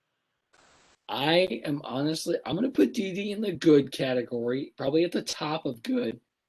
He's close to that all-star category for me, but and at one point, the last few years he would be, but he's just he's not the most consistent guy. He's certainly better than Baez, and him and Bichette I'd probably put on equal levels. Yeah, I would agree with you that I'd put him in good. I would put him over Baez. I think I'd take Bichette over Didi. But it's close, like you said.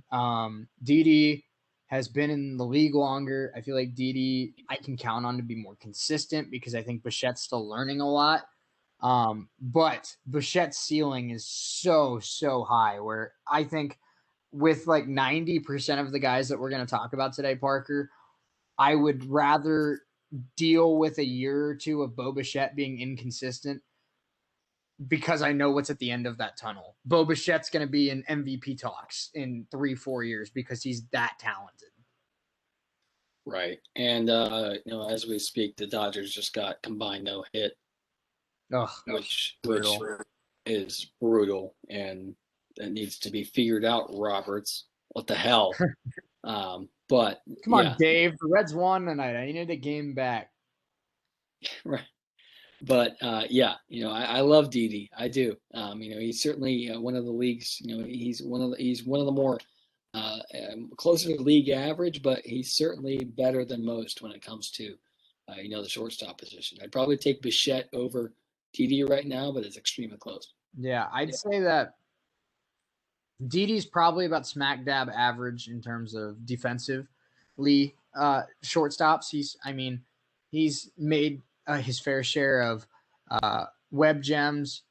He's made he's made some nice plays here and there, especially in his days in New York. But I don't think that it's anything super special. Like I think that obviously guys like Baez and Iglesias and Andrelton Simmons are way better defensively than Didi is. Didi's bat though, not top tier like Bogarts or like Lindor when he's on, or like Trey Turner or Trevor Story, but it definitely holds its own. And that year that he had in New York a couple of years back just showed how good he can really be with the bat when he's locked in. And that's why Philly gave him that contract. And I think that he's done a pretty nice job living up to it so far. So I think Didi belongs in that good tier. I think he's definitely over the last couple of years proven that he's not just an average shortstop. I think he's definitely above that now. Yeah, he is. And and I love Joe. Or I'm sure that Joe Girardi loves having him around because he's an experienced locker room guy, and he goes out there and proves on the field that he's just not some guy that's good for the locker room. He actually backs it up with good play. Yeah, no doubt about it. Let's do a young guy that was acquired in a trade for Lindor, Andres Jimenez with the Cleveland Indians. He has a lot of potential. He's a good contact hitter. He doesn't have a ton of power. He's a pretty good defensive shortstop, great arm, good mobility, good range, good defense, good contact, not a lot of power. He's only really played about a full season at the MLB level. He's had moments where he looks pretty solid. He's had moments where he doesn't look great. So until I see more, I'm going to put him between Farmer and Arcia. I'll put him ahead of Arcia because he's actually starting at shortstop right now, and Arcia isn't. But guys like Farmer and Mondesi have just been playing a little bit longer, and I at least know what to expect from them. I don't think I can put Jimenez in average right now, just because guys like Crawford and Iglesias and Simmons have been proving it for way longer than Jimenez has.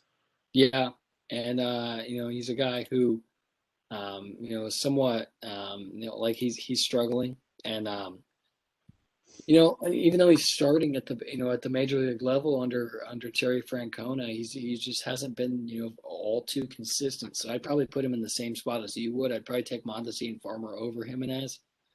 But you got to give him props. He's the starter on a major league team, and and he's earned that right to do that. So you got to be pretty damn good to do that. So he's just I need more consistency from him. Just a little bit of breaking news from Woj as I check Twitter. Jason Kidd is already starting to work on putting a staff together for his coaching staff in Dallas. So basically writing on the wall, Jason Kidd's going to be the next head coach of the Dallas Mavericks. And we all expected it. Yeah, we did. Let's get to another guy that played for the Reds.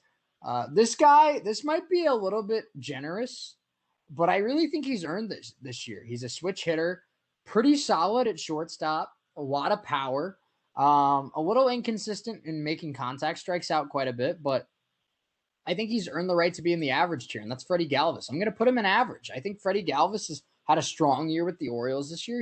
He had some good moments with the Reds. I know a lot of people get frustrated because he strikes out a little bit, but overall, he's not Bichette, he's not Baez, he's not Lindor, but having Freddie Galvis as your team starting shortstop is not the worst thing in the world. Not by any means. He's played very well in Baltimore this year. He has. So I like Freddie Galvis a lot. He's batting 250 this year. He's got 9 homers, so he's not played completely terrible, and he's a great defensive guy. And he makes plays consistently. At shortstop. So Freddie Galvis is going to be an average tier player for me. All right, let's do another stud, Parker. I'll let you decide. I'll give you 3 names here, and I'll let you pick which one you want to do.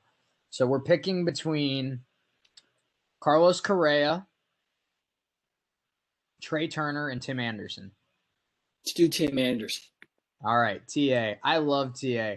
I think he's a superstar in terms of like the swag that he brings to the game and the, what he's great for baseball. He's exactly the kind of personality that I think the sport needs. So he's a superstar in that regard. I think everyone loves him for the most part, but on the field for me, he's still an all-star. I'll put him ahead of Lindor because I think he's been more consistent over the last 3 years than Lindor has. He's not as good of a defender as Lindor, but I think he's a better offensive player than Lindor. And like I said, he's been more consistent, so I'll put him there. But I love TA. And, another year or two of putting together all-star caliber numbers, TA might find himself in superstar. So really, really good player. Yeah, he is. And he's close to that superstar category for me also. Just the problem for me is that he needs to be more consistent. And, like I said, consistency is big for me. If you're up and down, I'm not a big fan of you, to be honest. So, but Tim Anderson, he's had better years at the plate, but he's still batting 297. He bat 322 last year in 60 games. 2019, he bat 335. So he still has the talent. And I'm a big TA fan. I just need more consistency from him. This next guy, Parker, you might not think of as like, a top, a really solid shortstop, but I'm going to go with Isaiah Kiner-Falefa. This is the reigning Gold Glove winner at shortstop this past year. And this year he's hitting 280, 6 home runs, 30 RBIs, 15 stolen bases, and 15 doubles while still playing Gold Glove defense at short. I can't put him in the good tier yet because I don't think he's on that Baez Bichette level, but I'm going to put him right ahead of Jose Iglesias in average. I think he offers a little bit more consistency at the plate than Iglesias, and he's the reigning Gold Glove winner, so you can argue that he plays about equal defense as Iglesias. So I'll give Crawford the slight nod because Crawford, I think, is more dangerous with the bat, but Kiner Falefa has really impressed me over the last couple of years. I thought he was, a bench player, versatility player, super utility player at best. But he's really stepped it up, and he's playing some pretty solid baseball this year.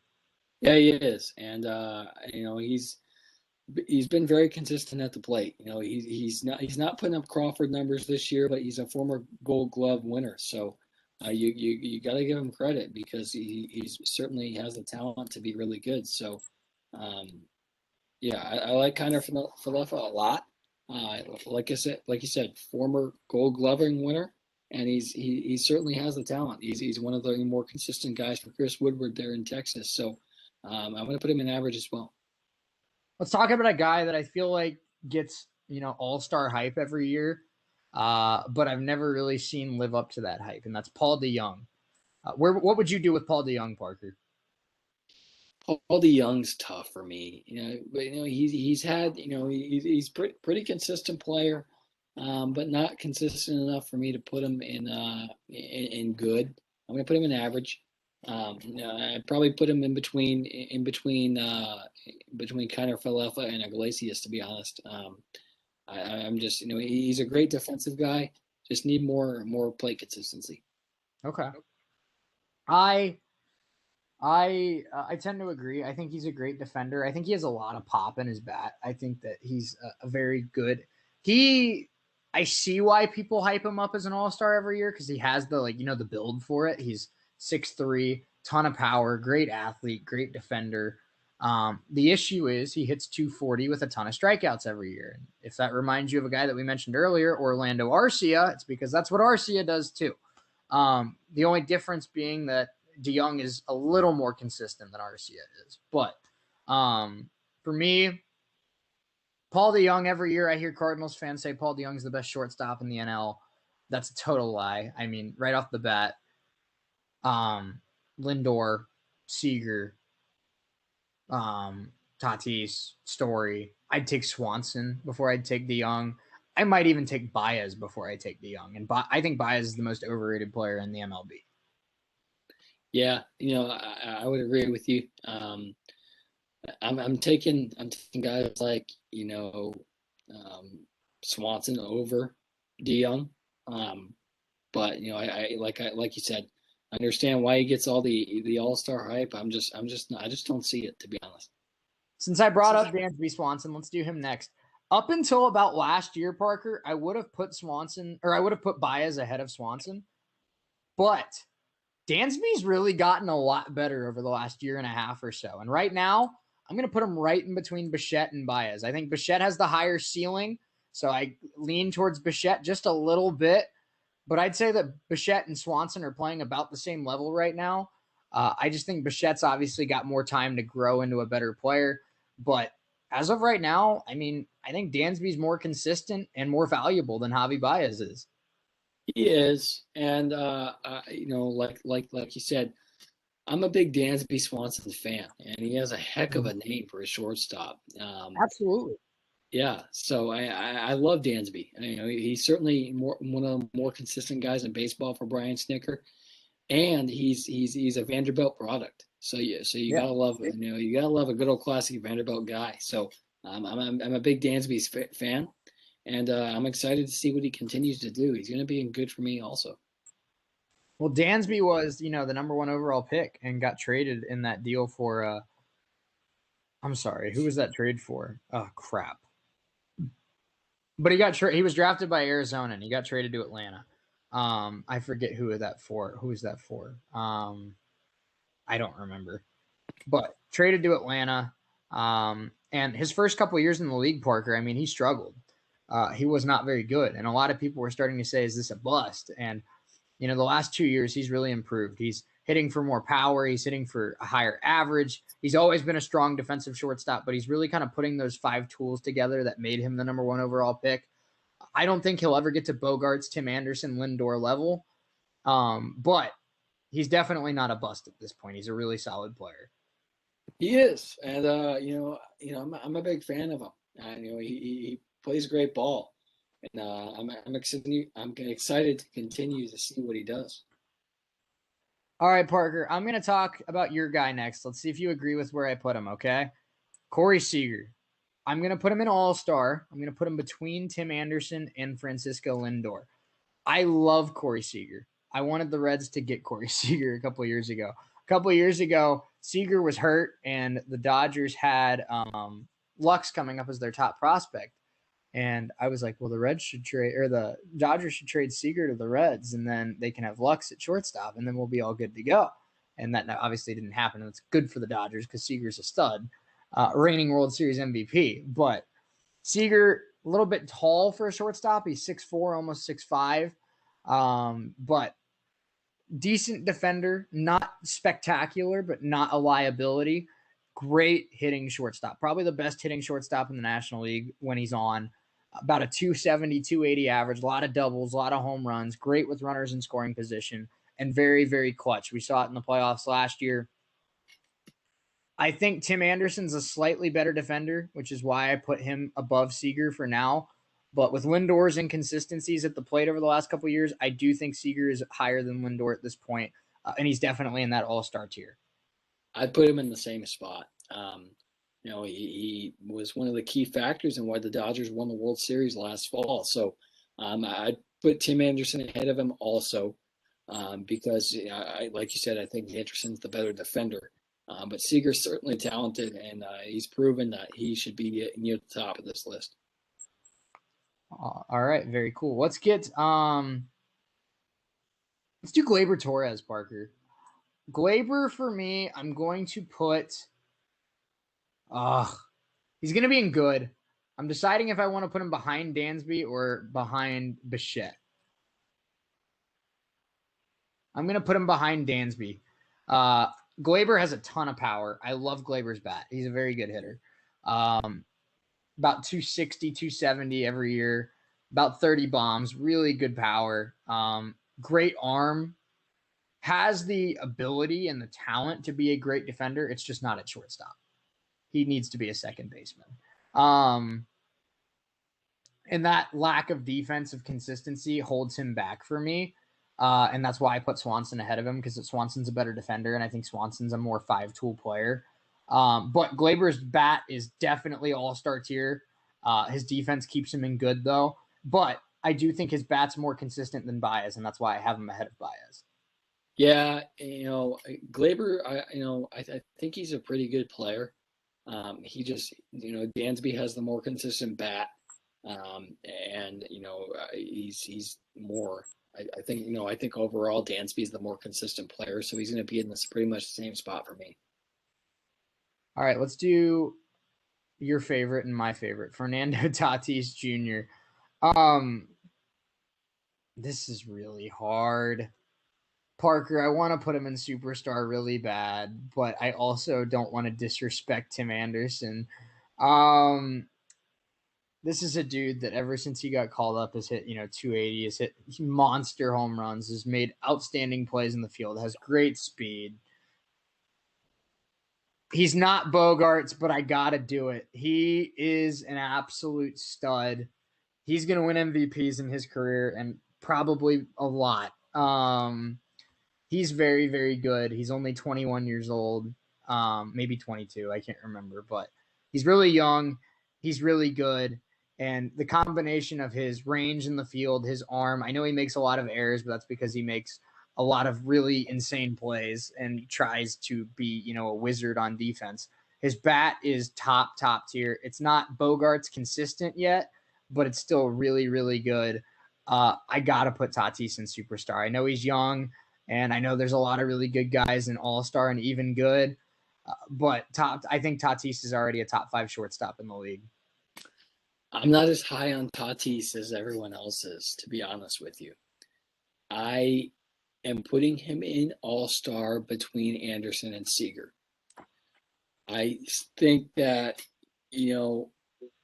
Anderson's the more consistent defender. We've seen, moments of Tatis where he's not been the greatest defender. He commits some errors. He's certainly one of the league's best talents. There's no doubting that. I still think Anderson's the better overall player. Yeah, I mean, I agree. I think that there's definitely Anderson's, I think, proven it longer. I don't know, though. It's tough. Let's do Carlos Correa.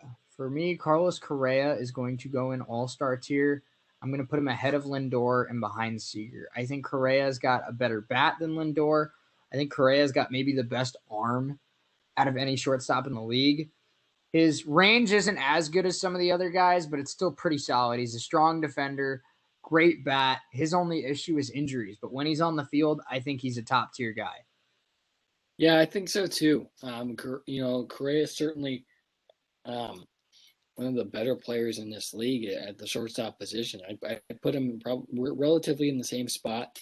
I'd probably give the slight edge to Lindor, but it's very, very close. I like Correa. He's a great player, but I'm just he's another one of these streaky guys. Yeah. So we did just hit the 2-hour mark. So if you're listening to us on WWSU 106.9 FM, we have to say goodbye. We will finish this tier list on YouTube. So head over to YouTube if you want to see how this ends. But for all of us listening, or for all of you listening on WWSU 106.9, we appreciate you hanging out with us. We'll see you on Monday. And again, follow us on social media at WWSU 106.9 or at Parker Testa at ESPN Shea Neal. Parker, any closing thoughts for those of us, or for those listening on the radio that we have to say goodbye to? Well, it's unfortunate we got to say bye to you, but we hope you all had a great week and have a good weekend as well. Yeah, absolutely. And again, if you want to see how this tier list ends, head over to YouTube, search WWSU 106.9, and we will be finishing this on YouTube. Unfortunately, rules of radio, you have to take a break at every hour mark. So we have to end the show here on radio. But we still have about 10, 15 minutes left of fun here on YouTube. So we'll keep it going. All right, next, Parker, I want to do a guy that I think is, a tier up from Orlando Arcia, and that's why the Brewers traded for him. It's Willy Adames. I like Willy Adames more than I think most people do. Really, really good defender. Really, really good power. And his contact and his batting average has gotten better and better every year. He's going to go in good for me. I'm going to put him behind Baez because I think Baez has earned the respect by doing it longer. But I think Willy Adames is an above-average shortstop. I think he's really solid, and I think the Brewers made a really good trade getting him. Yeah, I think he is too. He's going to be in good tier for me also because he's very consistent, and he's not up there with the league's best, but he's a pretty consistent guy. All right. Well, next up is going to be. This is going to probably blow your mind, but this is going to be a guy that I put in superstar. Trea Turner. Trea Turner. I think a lot of people hear the name Trea Turner and they instantly think all-star. And I get that because, Trea Turner's always kind of kept a low profile. And I don't think that everyone kind of thinks of him as a top-tier name. But let me pull up his stats really quick because these are insane. I mean, just what he's been able to do for a national team. Let's be real. It's not very good. He's hitting .315 on the season, but over his last 3 years, he's hitting an average of .298. He is one of the fastest guys in the league. He already has 15 stolen bases this year, 11 home runs, 34 RBIs, 846 OPS. His career, a .298 hitter, like I said, almost 200 stolen bases, and an 835 OPS. That screams to me top-tier speed, top-tier contact. His power has gotten better and better as he's gotten older. He has a consistent OPS. And he's a really strong defender. I think he's one of the best five-tool shortstops in the league, and I think he's still somehow underrated. I'm going to put him in superstar. Trea Turner's tough for me. I'd put him in at the top of all-star. But he's very, very close to that superstar line for me. Like you said, he's one of the fastest, if not the fastest player in baseball. He's a very consistent hitter, .298 career, and I just love him. I just love the way he plays. So he's going to be very close to that superstar category for me, but not quite. Okay. Well, let's do. I think the last guy that we're going to talk about that comes close to superstar, and that's Trevor Story. Story, I know, hasn't had the best year this year, Parker, He's had some injury issues. He's also been kind of, drowning in trade rumors and stuff like that. Is Trevor Story still a superstar for you, or has he fallen down to all-star? I still think he's a superstar for me. I do. He's one of the more consistent guys in baseball. He's on a Rockies team that sucks, but he is one of the better defensive shortstops in baseball, and he's a really consistent guy at the plate. So he's going to be a superstar for me. I agree with you. I think Trevor Story is still a top tier guy. It's very similar to what we talked about with Lindor. I get that he hasn't had the best year, but he's still, I value what Trevor Story's done over the last 3 years versus just solely basing it off of this year. Same with Francisco Lindor. I know it hasn't been the best year for Lindor. And here's the crazy part, Parker. He's hitting 260 with 8 home runs, 32 RBIs, 13 stolen bases. His OPS is still 780. We're talking about it being the worst year of Trevor Story's career and a down year, and he has a 780 OPS. That's better than like 70% of big leaguers. Yeah, he's certainly one of the league's best still. And it's a down year, but he still, has an incredible OPS. So that's why he's a superstar for me, Shea. It really is. Let's talk about the career stats of Trevor Story, though. 275 average, 142 home runs, 407 RBIs, 93 stolen bases, and 868 OPS. This guy can hit with the best of them. I think he's the second best hitting shortstop in baseball behind Xander Bogaerts when he's on. He's also a very strong defender. I think he's a better defender than Bogaerts. It's a really tough question for me to ask who's the best shortstop in baseball because I think Bogaerts' bat is better than Story's bat, but Story's defense is better than Bogaerts' defense. So they're neck and neck for me. But Trevor Story is a top tier dude. Maybe you could argue he's the best offensive shortstop in the league, and you could argue he's a top 5 defensive shortstop in the league too. He just does everything at a high level. He does, and I love him.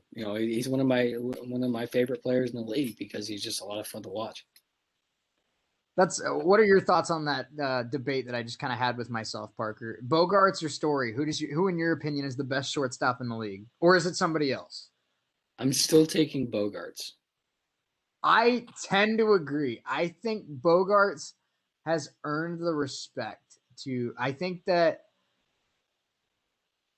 I don't know, because baseball is the sport where, the difference in football and basketball between players is we can say they did more with less as a team.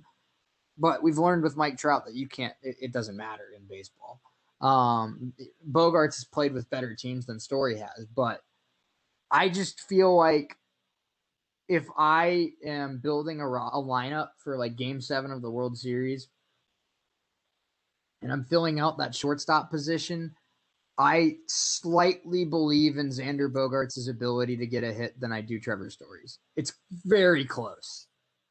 And yeah, I think it's fractional, but I think I'd rather sacrifice having average defense with the bat of Xander Bogaerts than having plus defense with the slightly more inconsistencies of Trevor Story. And I'm not saying Trevor Story is inconsistent, but compared to Bogaerts, he is a little more inconsistent. Right, and that's why I'm taking Bogaerts. It is. Consistency is very big for me. So and it's real close, but Bogaerts is the more consistent guy than Story. I agree. All right, well, let's do next. I'll let you pick here. We got Miguel Rojas, Nick Ahmed, Nico Goodrum, J.P. Crawford, and Kevin Newman. Some guys that you've maybe heard of, some guys maybe you haven't. But who do you want to do next? Do Miguel Rojas. All right. I like Rojas, actually. I think that he could be a guy that the Reds target at the deadline that's much more realistic than Story. But he is a strong defender with a strong arm. He also hits for a decent average. I think he hit 296 or whatever last year in the pandemic season. He's, I think, hitting 270 something this year. So he's a solid hitter. He's not going to hit for a ton of power, but he's a singles, doubles hitter with strong defense. Very similar to Jose Iglesias. So that's, I think, where I'm going to put him. I think I'll put him right behind Paul DeJong and ahead of Jose Iglesias because I think that's tough. Iglesias, I think, plays slightly better defense but I think Rojas's bat is slightly more dangerous, and that's why I give Rojas the edge. Yeah, Rojas has, like you said, the better bat. Him and DeYoung are real similar for me. They are. But I'd probably give the slight edge to DeYoung because he's done it longer. But I'm a big Rojas fan. Yeah, and personally, I know DeYoung's inconsistent, and I don't like the Cardinals. But like I said earlier, I keep going back to if it's a winner take all game and I get to pick anybody on this list, I'm picking Bogarts. But if I had the choice between DeYoung and Rojas, even though Rojas, I think, more consistently makes contact with the ball, if it's a winner-take-all game, I'm taking DeYoung because I feel like DeYoung has a better chance of accidentally getting a hold of one and hitting it out. Yeah, and that reasoning is quite honestly why I put DeYoung ahead of Rojas. So let's do now former top prospect, J.P. Crawford. Had a little bit of a slow start to his career in Philly and then eventually moved to Seattle in the Segura trade. Had to pull that out of my butt there. Remember what trade he was a part of. But he's had a pretty solid year this year, especially the last 6 weeks or so. I'm going to put him ahead of Galvis and ahead of Simmons for now. I know Simmons has had the better career, but as of right now, I can't put him ahead of guys like DeYoung, Rojas, and Iglesias yet just because I think they're more consistent than Crawford is.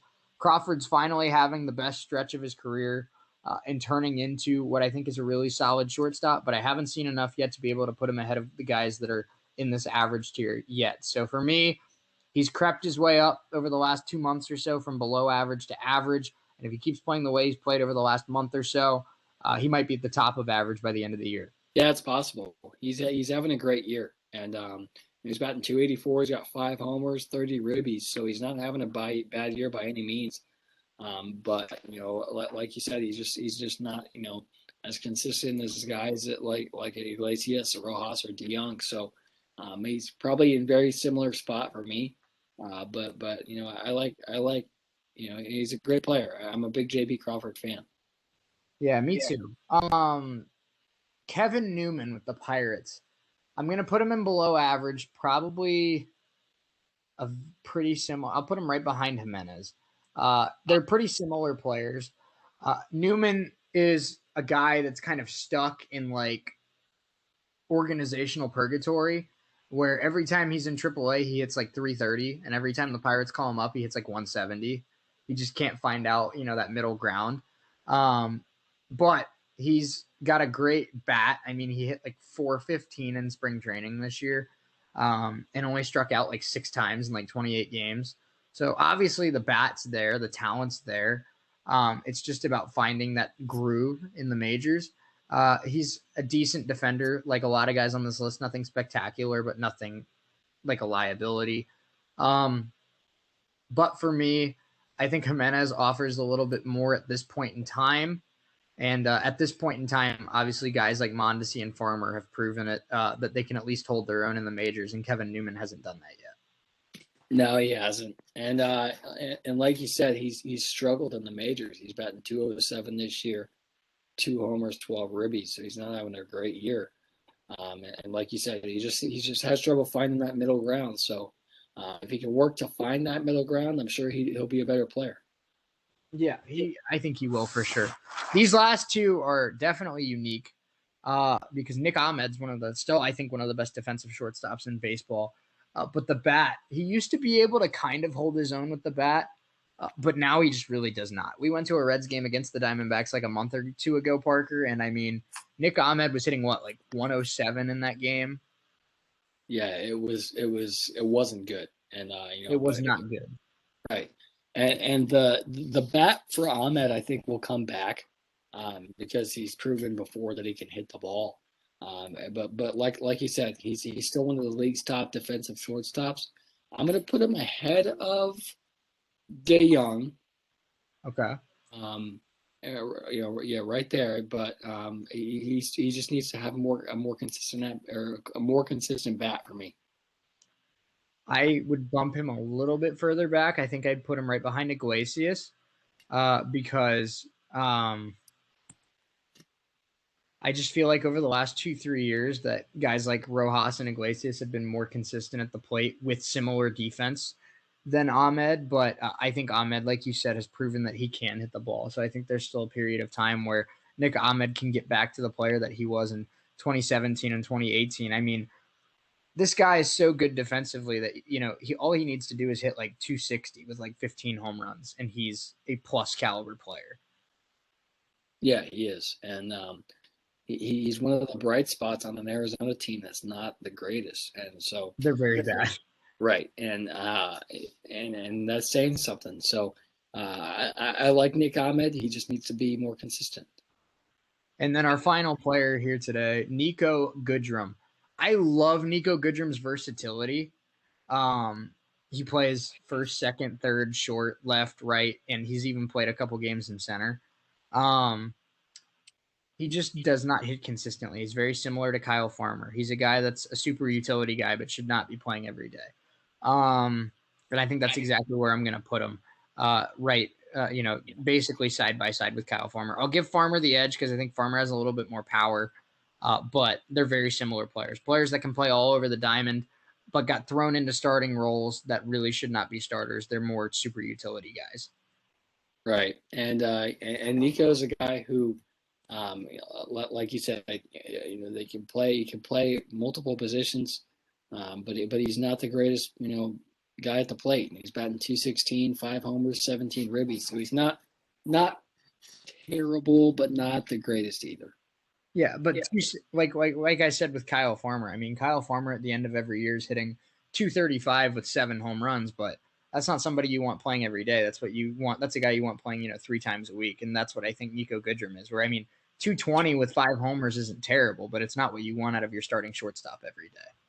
No, not at all. And if AJ Hinch can kind of get him to work out the kinks, I'm sure he'll be a more consistent guy for the Tigers. But like you said, right now he's every third day guy. But if he can kind of work out his kinks at the plate, I have no problem starting him. Yeah, I don't either. So that does it for that tier list. About 15 minutes extra than the radio show today. So that's the beauty of being able to do it on YouTube as well. I mean, if we ever, I guess in the future now, we don't have to stop right on 2 hours on the dot every time. I mean, we can just end the radio stream and continue on YouTube. So it's 2:00 in the morning and I'm really, really tired, but it was a fun show and that tier list was a lot of fun. I mean, I never really took the time to think about Bogarts versus Story versus Turner versus Anderson versus Lindor. And it's like, it's a lot closer than I thought it was. And it's that I went back and forth in my head for about 2.5 minutes thinking about, okay, it's game 7 of the World Series and I need a shortstop. Would I rather pencil in Bogarts or Story? Because I think in a lot of ways, I think Story would be more valuable because he would play better defense and he would probably be the more likely of the two to hit a home run. But every time Xander Bogaerts comes to the plate, he's going to put together a tough at-bat. He's going to hit the ball hard, and more times than not, he's probably going to get on base, whether it's a walk or a hit. Right, and that's why he's at the top of my list for me as far as shortstops goes, because he's just the best, I think. So where it got really close for me is, the guys as you get further down on the list, that you get into average or below average, where would you put certain guys ahead of guys in the same tiers where it got tough for me? Right, for sure. And there's a lot of guys that we had in that average tier that are really, really solid players. I mean, Miguel Rojas has been one of the Marlins' best hitters over the last couple of years, a team that made the playoffs last year. Paul DeJong is still a very solid caliber player. Freddie Galvis set a really good year. Brandon Crawford's going to be the starting shortstop in the All-Star game.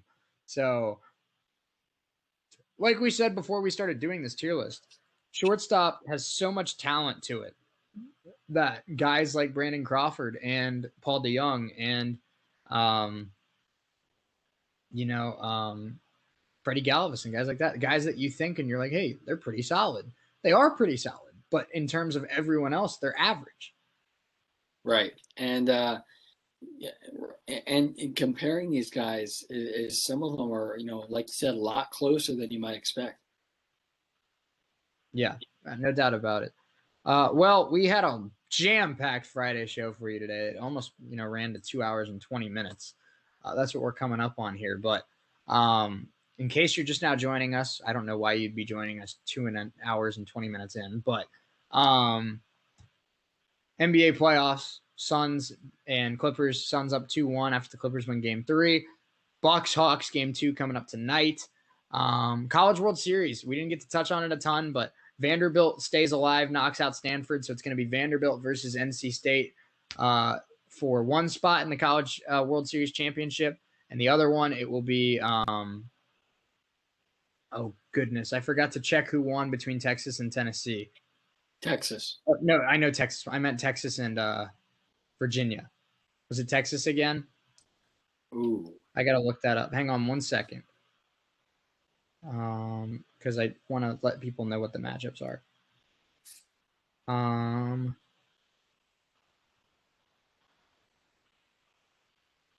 Did nobody announce it? Is it has it not been announced? It was supposed to happen tonight. It was Texas. Texas did win? Yes. Okay. So Texas, it will be Texas and Mississippi State in the other one. So it all comes down to the Final Four: Mississippi State, Texas, Vanderbilt, and NC State. Personally, I'm pulling for NC State and Mississippi State. I kind of want to see the two underdogs go head-to-head because they're playing some really good baseball right now, and they're red hot. But if we get a Texas-Vanderbilt College World Series, I'm not going to complain. I mean, Texas and Vanderbilt are off the charts talented. Right, and like you said, I'd love to see the matchup of the underdogs, but we couldn't have asked for some better baseball for the College World Series. But all these teams are playing fantastic. This whole tournament's been really great. Right, yeah. So and it gets down to the best of the best, and who's hot and who's not. So, teams like NC State, Virginia, and Texas, as well as Vanderbilt and Mississippi State. All these teams are hot right now, so we'll see who comes out on top. They sure are. And because Vanderbilt came back and beat Stanford last night, that means that Kumar Rocker and Jack Leiter get one more start in a Vanderbilt uniform. We'll see how it goes. But that does it here today. Rick Carlisle, the new head coach of the Pacers. Jason Kidd will probably be announced as the head coach of the Mavericks later on today. And, a lot of big news in the NBA, a lot of big news across baseball. We did that football segment, which was fun. And then we ranked shortstops. So it was a heck of a Friday show. But Parker, any final thoughts before we put a bow on it so we can both go to bed?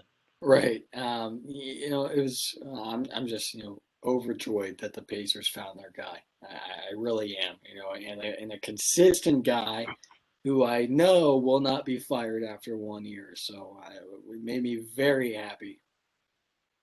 Yeah, absolutely. I mean, considering all the options that were available and all the job openings with Boston and Portland and Dallas and a lot of really appealing jobs that were open in this period, the fact that the Pacers walked away with Rick Carlisle, I mean, I don't think you could ask for a much better outcome. I mean, how many coaches were available that would have been better than Rick Carlisle? I mean, I guess there will be some people that say Udoka with the Nets, who became the Celtics head coach, but Udoka's never been an NBA head coach before.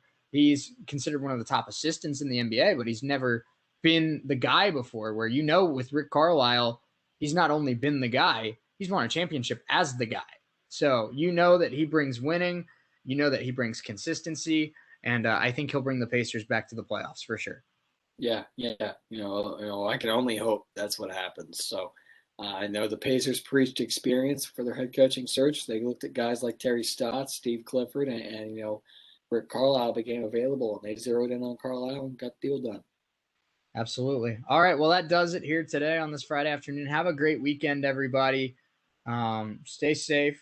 Next week will be pretty fun because I'll be recording live in Florida. So I'll have to let everyone know how my first experience golfing goes. So I got all to hear about it. I'm getting all my polos washed. We're not messing around. So we're going to be good to go. But appreciate everyone hanging out with us here on this Friday afternoon. Enjoy your weekend.